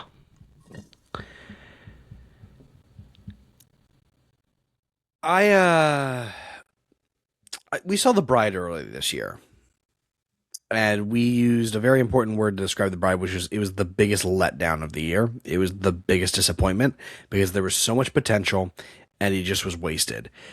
Supergirl may not be as bad as The Bride. I would never say that. The Bride I despise, but Supergirl is by far the biggest letdown of the year for me. I mean, this had everything, every right piece in place. It had every opportunity to be fantastic, and at every corner, this film just fails. This is a very hard film to watch, and I don't mean like a Game of Thrones hard to watch. I mean, this is just unbearable to look at. The CG is horrible. The visual effects are horrible. This is the worst action I've seen in a film in quite a while, at least for a superhero film. This is really bad. I mean, nothing's in shot. It's all shaky cam, and it's all just so all over the place. It's hard to watch or understand. The character of Kara Danvers, especially coming in at the very end, or Kara Zor-El, I don't know what she's actually called in this movie. I think she's Kara Danvers, but I don't fully know. They never fully say her last name. It's Zor-El. I know it's Zor-El, but they never really gave her Danvers as a last name. But in this film, they set her up to, especially in Superman, they set her up to be a very interesting character, and they do nothing with her in this film. They try to give her an emotional arc that falls about as flat as the Robin Hood arc, because you don't care. She doesn't have a redeeming quality about her. They try to make it seem like there is, but there's nothing really here that makes me like, oh yeah, this ending really feels justified, it really feels earned. I feel like you learned so much on this adventure. No, I don't really think that you do. I think the plot is about as generic as it goes. They fridged Krypto just because the audience is going to get on board with a cute dog being shot, and it's not as interesting. Just let Supergirl help her out and go on a quest to help, avenge her family or something. Like, make it make sense, but don't feel like you have to fridge Krypto to make it work or make it make sense. The plot is generic, the writing is generic, and I think the biggest crime of this film is if Lobo is the best part of your movie in a film called Supergirl, if the man is the best part of your movie, you've done something wrong. Go back to step one and try to figure this out. Because honestly, Lobo's in here, and he's a nice addition, but he's clearly thrown in there to be the fun part of this. I didn't find any of this fun by any means, and I downright find the villain detestable. And not in the same way that most people would think he's detestable, even though he is. He's a despicable person. This is the worst villain I've ever seen in any superhero movie. More than Thor: The Dark World. This character has the worst motivation, the worst setup, the worst just like writing for a villain. He's just evil for the sake of being evil, but it's also like you don't care about anything of what's happening. It's just all bad. From a writing standpoint, this is a misstep. I guess the only redeeming quality is that I think the actors are at least trying, which is great.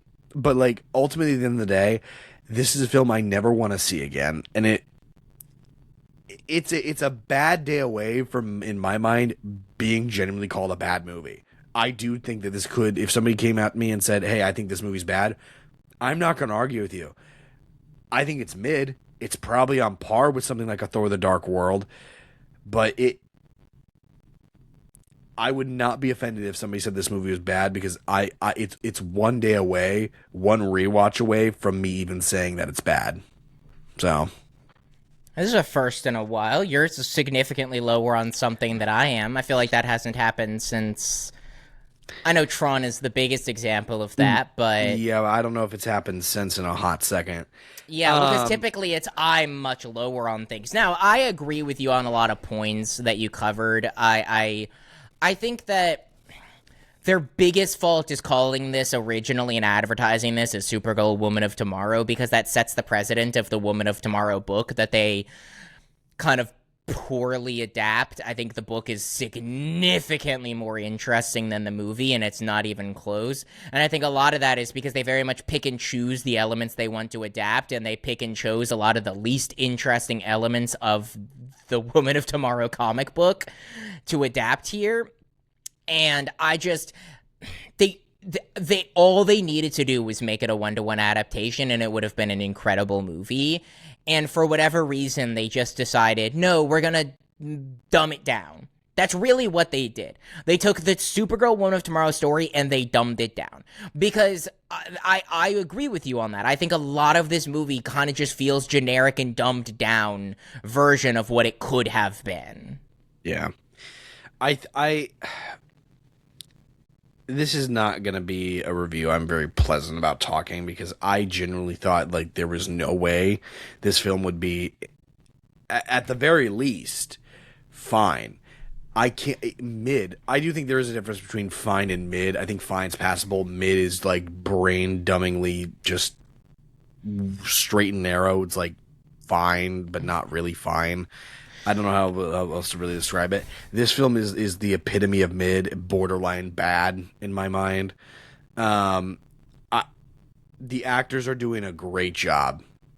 Jason Momoa gives a great performance. Millie Alcock gives a great performance. I think what they're given is just really bad, and it's just unfortunate. And as I alluded to earlier, even being high, because here's the thing.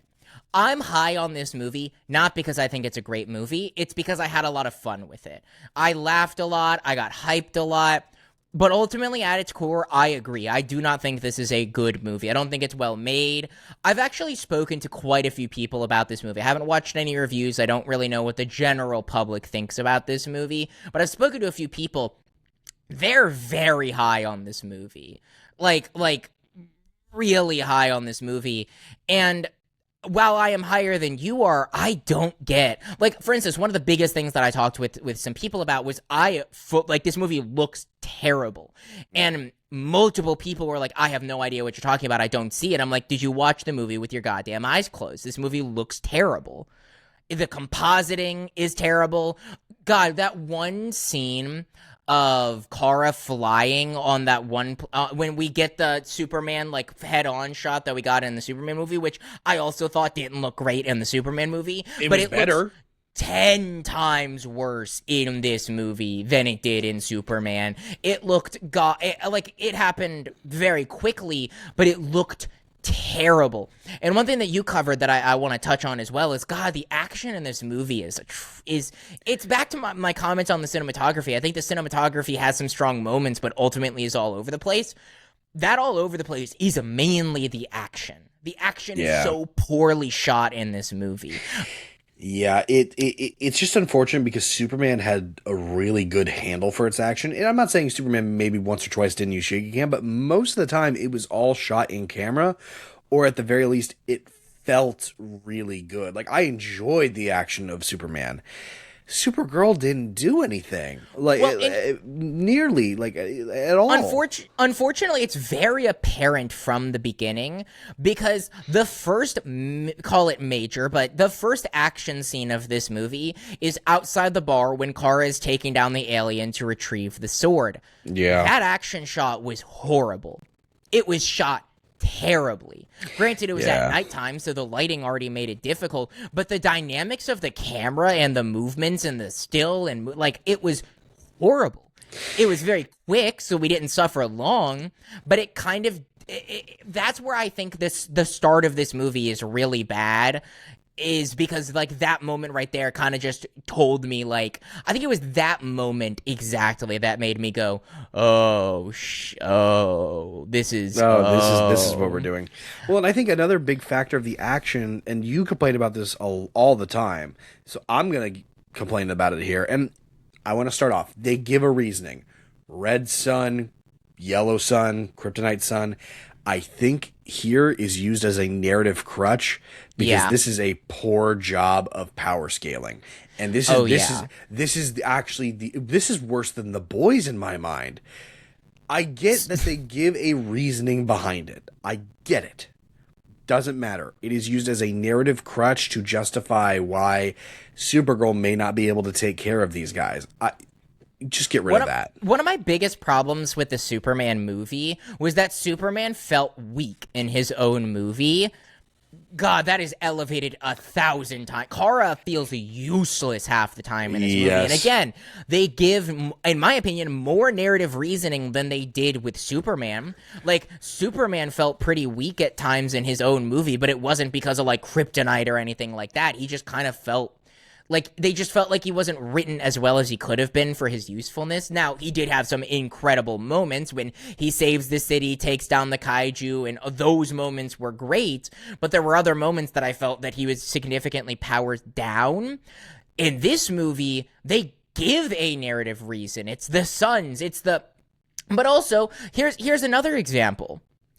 She's injected with 10 kryptonite arrows, and it did not matter.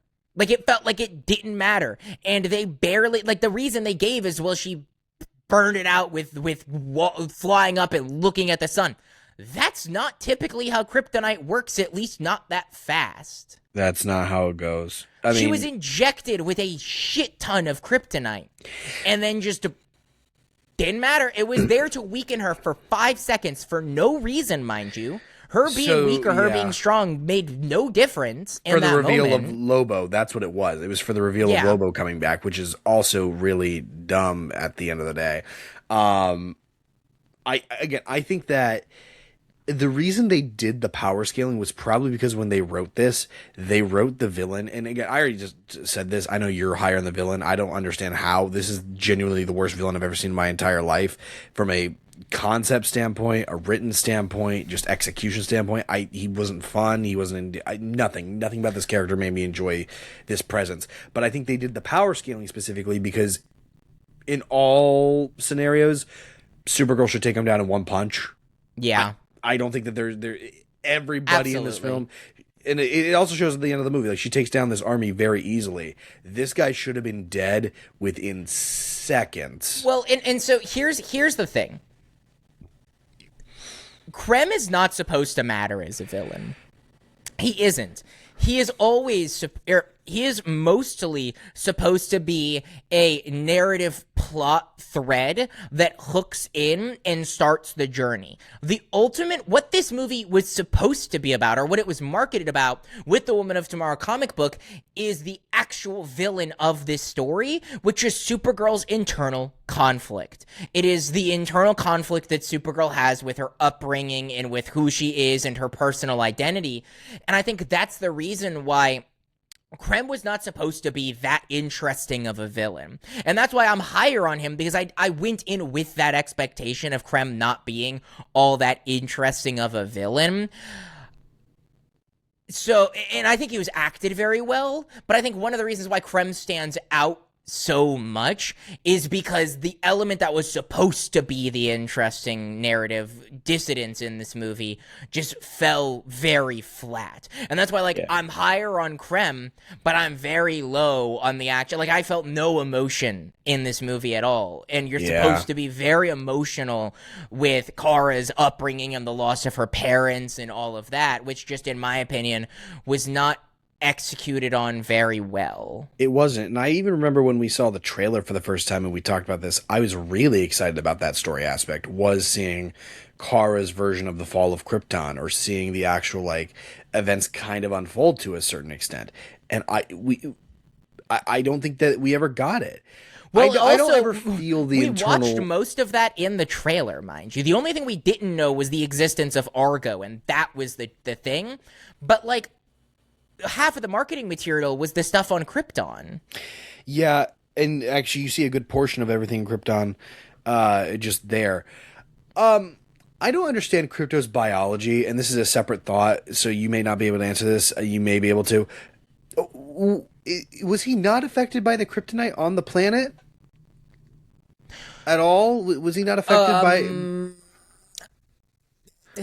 That was I think that for me is the reason it kind of fell the flattest, was the explanation of the kryptonite stuff just kind of was very, it'll only affect who it, well, no. It'll only affect who it needs to affect to the degree in which we need it to affect them.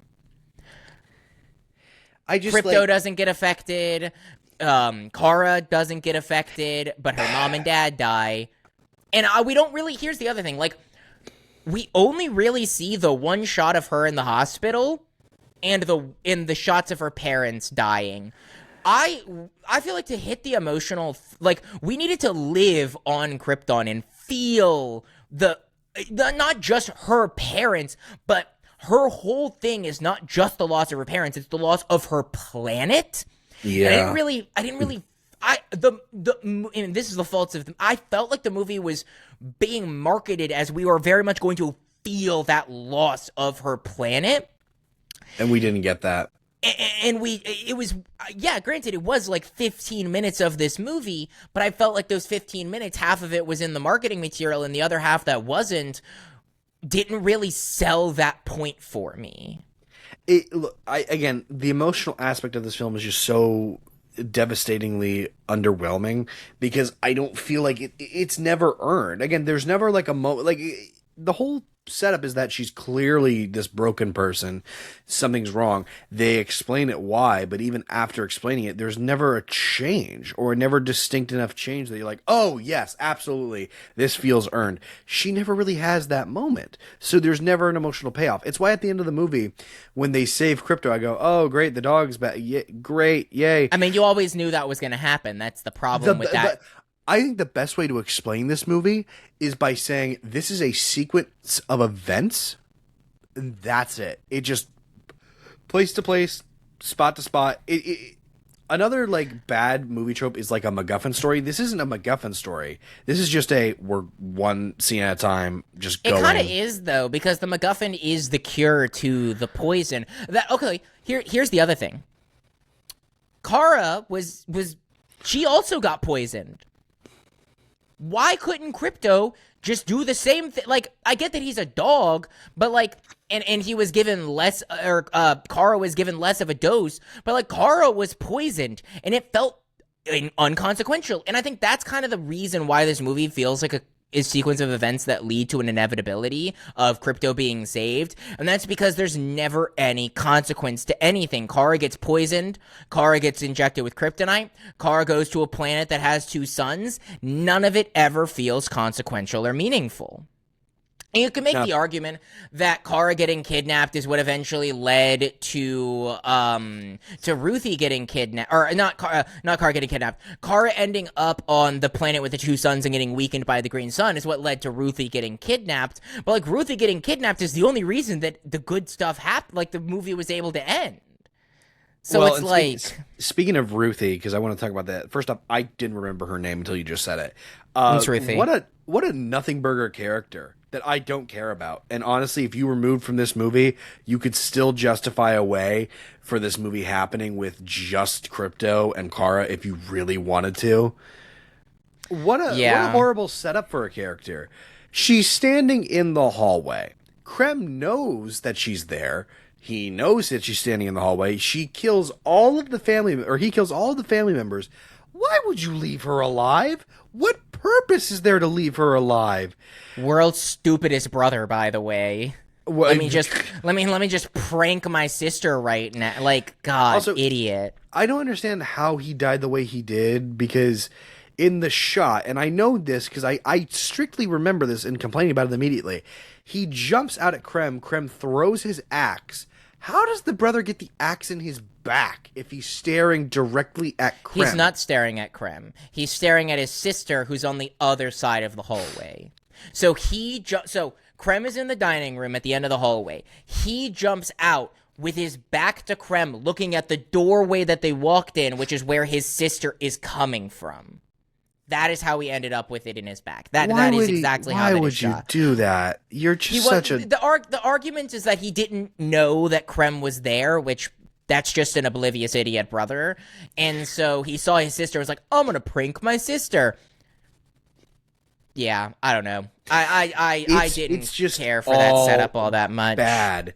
And the writing is really bad. Like, there's no moment here that I'm like, oh yeah, that's great. Again, because it doesn't feel earned, but like the ending scene when Kara's like, I'm really glad I met you, Ruthie. I go, I'm not. Get rid of her. I don't get why you felt that way, Kara. Like, I don't feel like you helped each other in any way. In any capacity. Kara kind of helped Ruthie, but at the same time, I never felt like Ruthie helped Kara in any meaningful way at all. I just didn't see it. Because, like, they hated each other, and then they hated each other again, and then they hated each other again, and then they just accept that. And like, it's funny because like in Deadpool, there's actually a great connection here. Deadpool Wolverine is the same thing. They both hate each other, or at least Wolverine hates Deadpool a lot of the time, in a very similar style of character. One so broken, traumatized by a past, is just working towards a better future, whatever. I don't know. A good comparison is that dynamic, because there is an emotional through line that feels paid off at the very end with Wade and with Logan. Here, it's the same thing, but it doesn't work. The revenge story doesn't work. The saving my dog thing, there's just nothing of it works here, except one piece and one character, which is, again, ironically, the 2 men of the movie. David Cornsweet has a really great presence in this film. David Cornsweet did a phenomenal job in this movie and kind of solidified, like, he is a fantastic Superman. He really is. And then you have the thing that everybody's been waiting for, which is Momoa's Lobo. Hello. Everybody wanted that from... Momoa's Lobo was so forced. I'm sorry. He was so forced. They needed a way to introduce Lobo, and they saw this movie as an opportunity. But ultimately, the reason he was there was forced. And again, I think that's the reason that I go back to. having too established of a universe makes it difficult to connect with your characters or feel like there's a justified reason to be there, because everyone knows Lobo, and he's just like, James Gunn is writing his universe with the expectation that all of us are comic book fans. And yes, a lot of us are comic book fans, but that's not how you write a successful cinematic universe. That's why Superman didn't make all that much money. It made barely $500 million, which is a lot of money, but ultimately for a superhero movie, it's on the lower end of superhero movies, especially debut for the DCU. Carson, this movie made $18 million. Yeah, this film is not going to make this movie's much. Flopping. It's not going to make a lot, and the only person to blame is James Gunn and Peter Safran, because Millie Alcock did a great job. I think she makes a fantastic Supergirl. I'd agree with that. I think you don't agree with that? No, I said I agree with that. Oh, okay. I thought you were, but Millie Alcock makes a great Supergirl. She was just given bad material, and it's unfortunate that it's going to reflect upon her, because I think Millie Alcock Supergirl in a better movie would have been maybe even like as good as Superman was, or better even. Well, and it makes me worried for Man of Tomorrow. I know Man of Tomorrow is going to be directed by Gunn, which again, that's also the biggest thing here. This was the first project not directed by James Gunn, and it goes back to James Gunn is a better director than he is a producer or overseer of a DCU, because he did not have the hands of the wheel on this, and it faltered. It faltered. It shows. It shows because he probably gave a little too much freedom while at the same time being like, "Yep, absolutely. This is." I don't know. Look, I'm just gonna be fully transparent here. Lobo was a good part of it, but like, there's not much I can really say I love about this film, and there's not, in my mind, there's not that much to really say about this film because it's so generic. It's so one-noted, straight path that there's nothing to talk about. Every twist, every turn, which lack thereof, it's just... Well, that's... again, I'm very much higher on this movie than you. Like, I think this is currently my number 6th favorite movie of the year. Likely it'll move down. Oh, wow. Because here's the thing. That's a really, really hard... Wow, I can't believe you said that. Really? Out of everything I've seen this year? Everyone that I've spoken to, I am the lowest out of everyone I've spoken to about this movie. Like, people bizarre, man. The people that I don't know what the reviews are other than the fact that it's financially not doing well. Wow. I don't know what the reviews are all that much, but I do know that the people I've spoken to, I'm lower on this movie than most. So, which does kind of surprise me, because again, a lot of the complaints that I've had, it's funny because I have a problem with the way that this movie looks. People disagree with me. I enjoyed the villain. People disagree with, like, everything, every opinion that I've had, people have all had the opposite on. And so I am interested once I finally, like, go back and, like, watch the Escape Pod or your Koi Jandro reviews, all hail our Lord and Savior. But I am curious as I go back and watch those reviews and see what people are saying about it, because here, what I'm getting at, what my point is, the reason this is my number 6 favorite film of the year is because this film is very substanceless. It is a shell of a movie. There is no depth. There is very little to grip your teeth into. Once I realized that, though, I kind of just had a blast with it. I think there was a lot of fun. I think David Cornsweet's Superman, every time he was on screen, was just so enjoyable to watch. I think every time Lobo was on screen, putting aside his narrative importance, was just so fun to watch. I think that Millie Alcock, I think the acting in this movie is very, very strong for everyone, and I think a lot of that carried a lot of weight for me. I think that this movie, again, I wish it was not as comedic as it was, but once I accepted that they were going for an overly comedic tone, that is when I started to just have a lot of fun with it. I mean, the joke about that freaking termite that was pooping out eggs that they were eating, or little babies or whatever, it's the dumbest shit you'll ever see, but that joke is an example of, like, if I thought about it overly critical, I would hate it. But I'm not going... I kind of had to in order... And admittedly, on rewatch, I feel like this movie would plummet in my rankings, which is the reason I have not rewatched this movie yet. Because I feel like on a first watch, once I realized and was able to turn off my critical brain, I was just able to go, yeah, this is fun. This is fun. Millie Alcock's doing a great job. She's out there as Supergirl. She's cracking jokes, and it's just fun.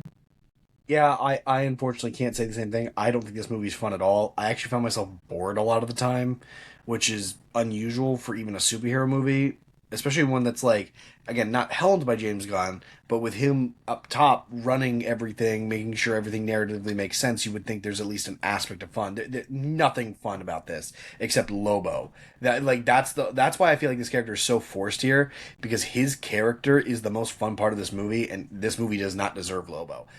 In any capacity. Yeah, I not deserve Lobo. I would have rather Lobo get a solo movie than anything to kick us off. I'm about to say, the film makes me excited for a Lobo film. Or a Lobo show. It does. But that's about it. This is a big nothing burger, like you said, shell of a shit show that is barely going to be remembered in years to come as a film of any substance at all. Hot take, The Flash from 2023 has more substance than I think this movie does. And both are about equally as bad, but at least I would rather rewatch The Flash, because I feel like something more of value there than there is with this film. So I know you're coming to the end of your review here. You don't have much more to say, but now that we have gotten our reviews out of the way, I'll reintroduce the conversation that I had stopped at the start of this podcast. Yeah. What are your general thoughts after now seeing the second movie in the DCU about where this goes from here? I'm still hopeful, but I'm more cautious because now I'm like, okay, well, whereas Iron Man, when it started the MCU, and Incredible Hulk was a drop-off, Incredible Hulk was never really bad. It's just not great. This film, in my mind, is bad, and it really sets a tone of, oh, this is really going to be a rough journey if we're already at the second film of this, and it's that bad. Because Peacemaker, I loved. I loved Season 2 of Peacemaker. I thought it was phenomenal. Superman, I thought, was an excellent film. I just don't think that we don't have enough evidence to really gather this, but it does make me more cautious going forward, because I was really hyped going into this film thinking that this was going to be an incredible superhero film, and we did not get that. It makes me very weary going into Man of Tomorrow. You bring up a very interesting comparison, because you have the MCU, which is the only other example of this type of extended universe, where Iron Man 1 was good. It was a fun time. It was a good movie to watch. You kick that into Incredible Hulk, which I have talked about extensively on this podcast, refusing to watch, and I will continue to hold steadfast to that. But it was not. You say it wasn't bad. I've heard to the contrary. It's not a great movie, but that was the second movie of the MCU. The DCU is following a similar path. They had one really good movie that people enjoyed, and now they've had a fall off after that. I think the big difference that we have is, one was establishing a universe. This is, you already have the foundations of a universe that we did not get to witness. And admittedly, for me, a lot of the biggest problems with this movie, and even with Superman, come from the fact that your foundations were set in advance. Highly disagree here, because you do get a backstory with Kara in this film. And we know nothing about Kara. It doesn't matter if we're picking up in the middle of the universe. We know nothing about this character, and the film does explain it. It makes no sense to me how that can be the reason this film is as negative. I get how the universe as a whole could be. Well, that's what I mean, is the universe. I'm not saying Kara. This was way more of an introduction, and we actually got a backstory to Kara, unlike Kal-El, who we didn't really get. Like, that was not a backstory movie. That was not an intro movie. That was very much a Superman movie. This was a backstory. We got to see Kara. We got to see it in flashbacks, but a lot of, especially the start of this movie, worked on the foundations of a pre-set-up universe that already had major things and people and stuff established and happen. No, you know what? No, I'm not going to agree with your point here. In any capacity. Did you ever... I'm trying to remember. You said you never watched Incredible Hulk, right? Correct. Yeah. Just throwing this out there. Yeah, the original films in the MCU were establishing a universe. The Incredible Hulk film already establishes that Hulk already exists in this universe. He's already been through a lot of things. The film literally starts at a point where Bruce Banner's already been the Hulk. I no, He is the only example that you have, though. Every other major example is them establishing the universe and building them out, and not being like Captain America's been acting this whole time. Like, we get to see Captain America's comeuppance in the world. We get to see, for the most part, Thor's comeuppance as a hero. We get to see Black Panther's comeuppance as a hero, and watch the world develop itself with the characters. We're watching the characters develop in a world that has already had these characters in it for, in some cases, decades, it seems. I mean, I guess, but again, even now, look at the MCU now. We're slowly, again, nothing's happened with Spider-Man yet, but I've already mentioned that my running theory is that Sadie Sink is playing Jean Grey, and if that's the truth, then we're already establishing that mutants have been in this universe the whole time. No. Since the very beginning. That's not how that... How does that... How does that correlate?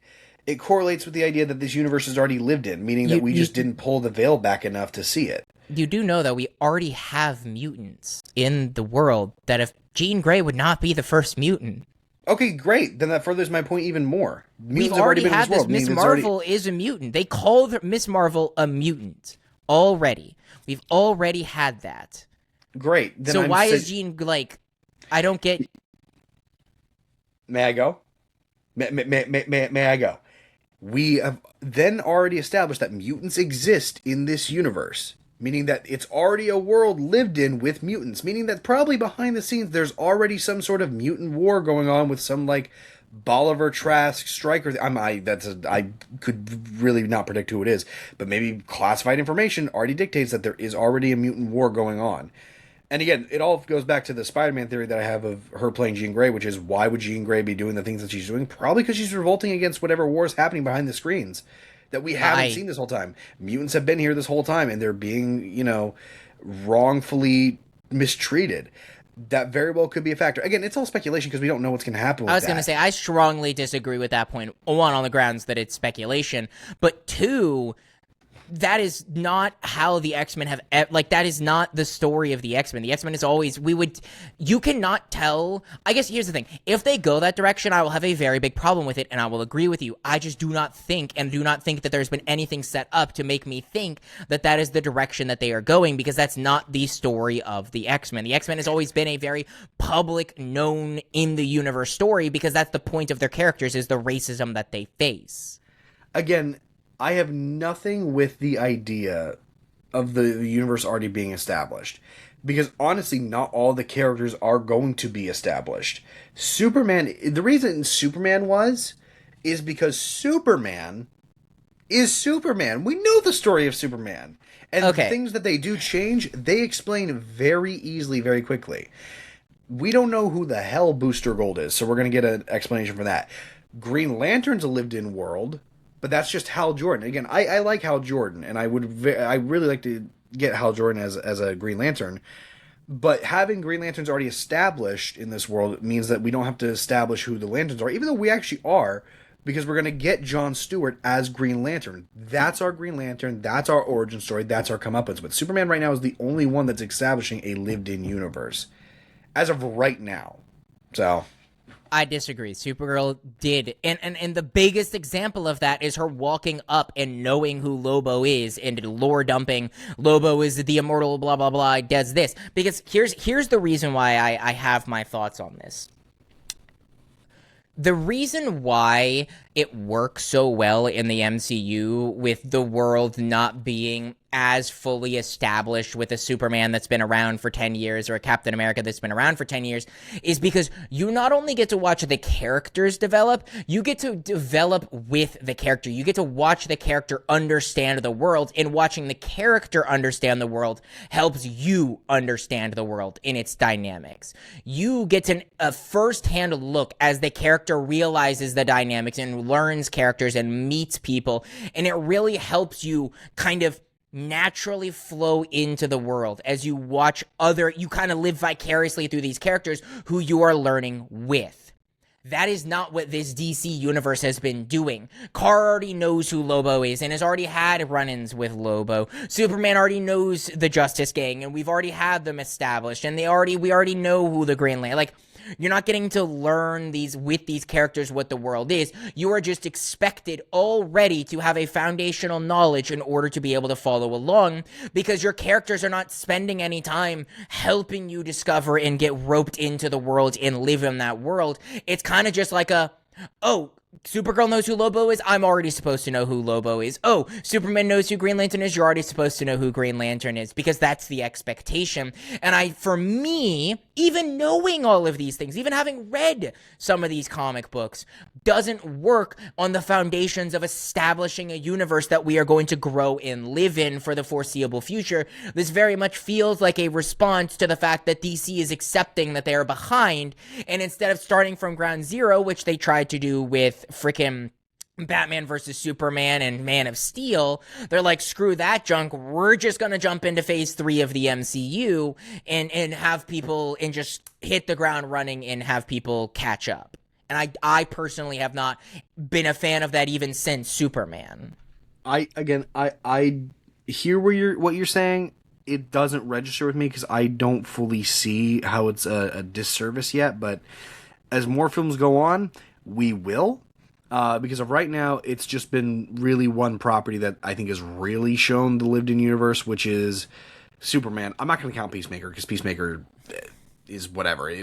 That was a spin-off of a movie that may or may not even still technically be canon to the actual... So we have no idea. So I'm not even going to count that. We have one film that justifies this. We'll see what it affects in the future. I'm not worried about it. Does it worry you that... Does it worry you that the only other film... Let me finish. I haven't said anything. You can keep talking. I'm just shaking my head. Does it worry you at all that the only other movie other than Clayface that we have a confirmed release date for in the DC universe is another Superman movie? No. Because I guess... there's both a counter to my argument and a discounter to my argument. It very much is how the MCU started. You had Iron Man 1, Iron Man 2, Incredible Hulk, Iron Man 3, all within the first, 2 phases of the MCU, and they really hammered home that, like, Iron Man's gonna be the lead because that's who we set up first. Yeah. We don't have any solid plans or even castings for any of the other important characters of the Justice League other than, like, Green Lantern, I guess. And that's a TV show. Which will feed into, eventually, the films. So It will. I understand that. But I just think that it is... I bring this up because it was something that I saw online where someone was complaining, and I don't entirely agree with this take, but they're like, why is our second film in the DC universe Supergirl? Why aren't we... Like, if you want to establish... start building out your Justice League, your main core characters, your Wonder Woman, your Green Lantern in its own solo project, which admittedly we are getting. Now, again, that's complicated because of the amount of Green Lanterns, but we'll cover that when we get to that show. But your Flash, things like that, like build out those characters and establish them, because we already know they exist in this universe. We do. Because that's the universe they've established, is we're not going to see, like, Barry Allen presumably already exists as a hero in this universe with the way that we are trying to work under the understanding that this is a pre-established universe. And so it feels weird that we're kind of, again, it's just a general direction problem that I saw someone talk about online that I don't entirely agree with, but I do see where they're coming from, where they're not, James Gunn is being James Gunn and being weird, where his first property and his only property in the MCU was Guardians, a group that no one's ever heard of. Do you remember the amount of projects that he announced at the beginning, half of them being canceled at this point? 2 of them were established DC characters, Wonder Woman and Superman. I don't even think Lanterns was officially announced at the beginning when he announced all of his things. Maybe it was. It was. Okay, 3. All of the other stuff was things no one ever cared about, and no one ever would care about, and we're all doomed to flop, which is why most of them have been canceled now. And that's why, again, I think James Gunn is great at making movies. I think James Gunn is not great at running a studio. This movie did not instill a lot of faith that James Gunn has the best idea of the direction of the DC universe. And again, I'm jumping the gun here. We're fucking 4 properties in, but I don't know. We'll see what happens. Yeah, we will. One time. Next week, big week. We've got another episode of House of the Dragon, and we're talking about a lovely film. Oh no, it's not Evil Dead Burn next week. No, it's Minions 3. It's Minions 3. I thought that's what you were building to. I thought you were being like, another lovely film, Minions 3. No, I thought it was Evil Dead Burn. And I was going to make fun of you because I know you don't want to watch Evil Dead Burn. Oh, no, Minions is going to suck. I really don't want to go to the theaters for this. But I will. I think Evil Dead Burn, is that after I return? I don't remember. I'm trying to remember when Evil Dead Burn is. It's July. Oh, no, it's July 12th, so I'll still be up here recording remotely. God, I do not want to watch those movies, but I will. You don't have to watch all of them. You owe me big. You forced me to watch House of the Dragon, and you forced me to watch Evil Dead, and There's no forcing. It's called pop culture, and you know what? Just grow a fucking pair and get going. You know? I talked about this with Carson on the phone the other day. I think I am the first human being in the world to be told to grow some balls, to have to force myself and enjoy watching child incest. I think I'm the first human that has ever been told that he is a pussy. This is the exact words that Carson used. I'm a pussy for not getting through House of the Dragon, and that came as a follow-up to me saying I don't like watching child incest on screen. So I am the first human being to ever be called a pussy for not liking watching child incest. That is the co-host that I have to deal with. And then he calls it pop culture. Anyway. Also, you're forgetting one major property for next week. I am. What am I forgetting? X-Men 97 is next week. X-Men 97 is also next week. Oh boy, we're gonna have so much to watch. Because it's gonna be a earlier recording, not upload, but an earlier recording. We have so much to watch on Wednesday. It's not even funny. But look forward to that next week. Okay, can you remove yourself? You're fucking screaming in my ear right now, buddy. Can you? Why do you think? Yeah, I'm doing it on purpose. Why do you think I moved closer to my mic? It's to piss you off. There you go. Is that better? I hate you sometimes. Why do I do this podcast? I don't know. Just fucking end the episode. That's fair. Ladies and gentlemen, boys and girls, thank you so much for listening. Thank you so much for watching. You know, if you like what you heard, if you like what you saw, give us a like, give us a follow, hit that little subscribe button. We try to upload every single Sunday at noon, and you know, if you want to see more from us, head over to our Nerdy Nimrods clips page and just our Nerdy Nimrods social media page. You find us literally on all social media under @Nerdy Nimrods. Brandon likes to post a lot of really interesting debunks into anime. If you're an anime fan, go over there, listen to some reviews. You'll have a good time. You can find us on all streaming platforms, also at Nerdy Nimrods.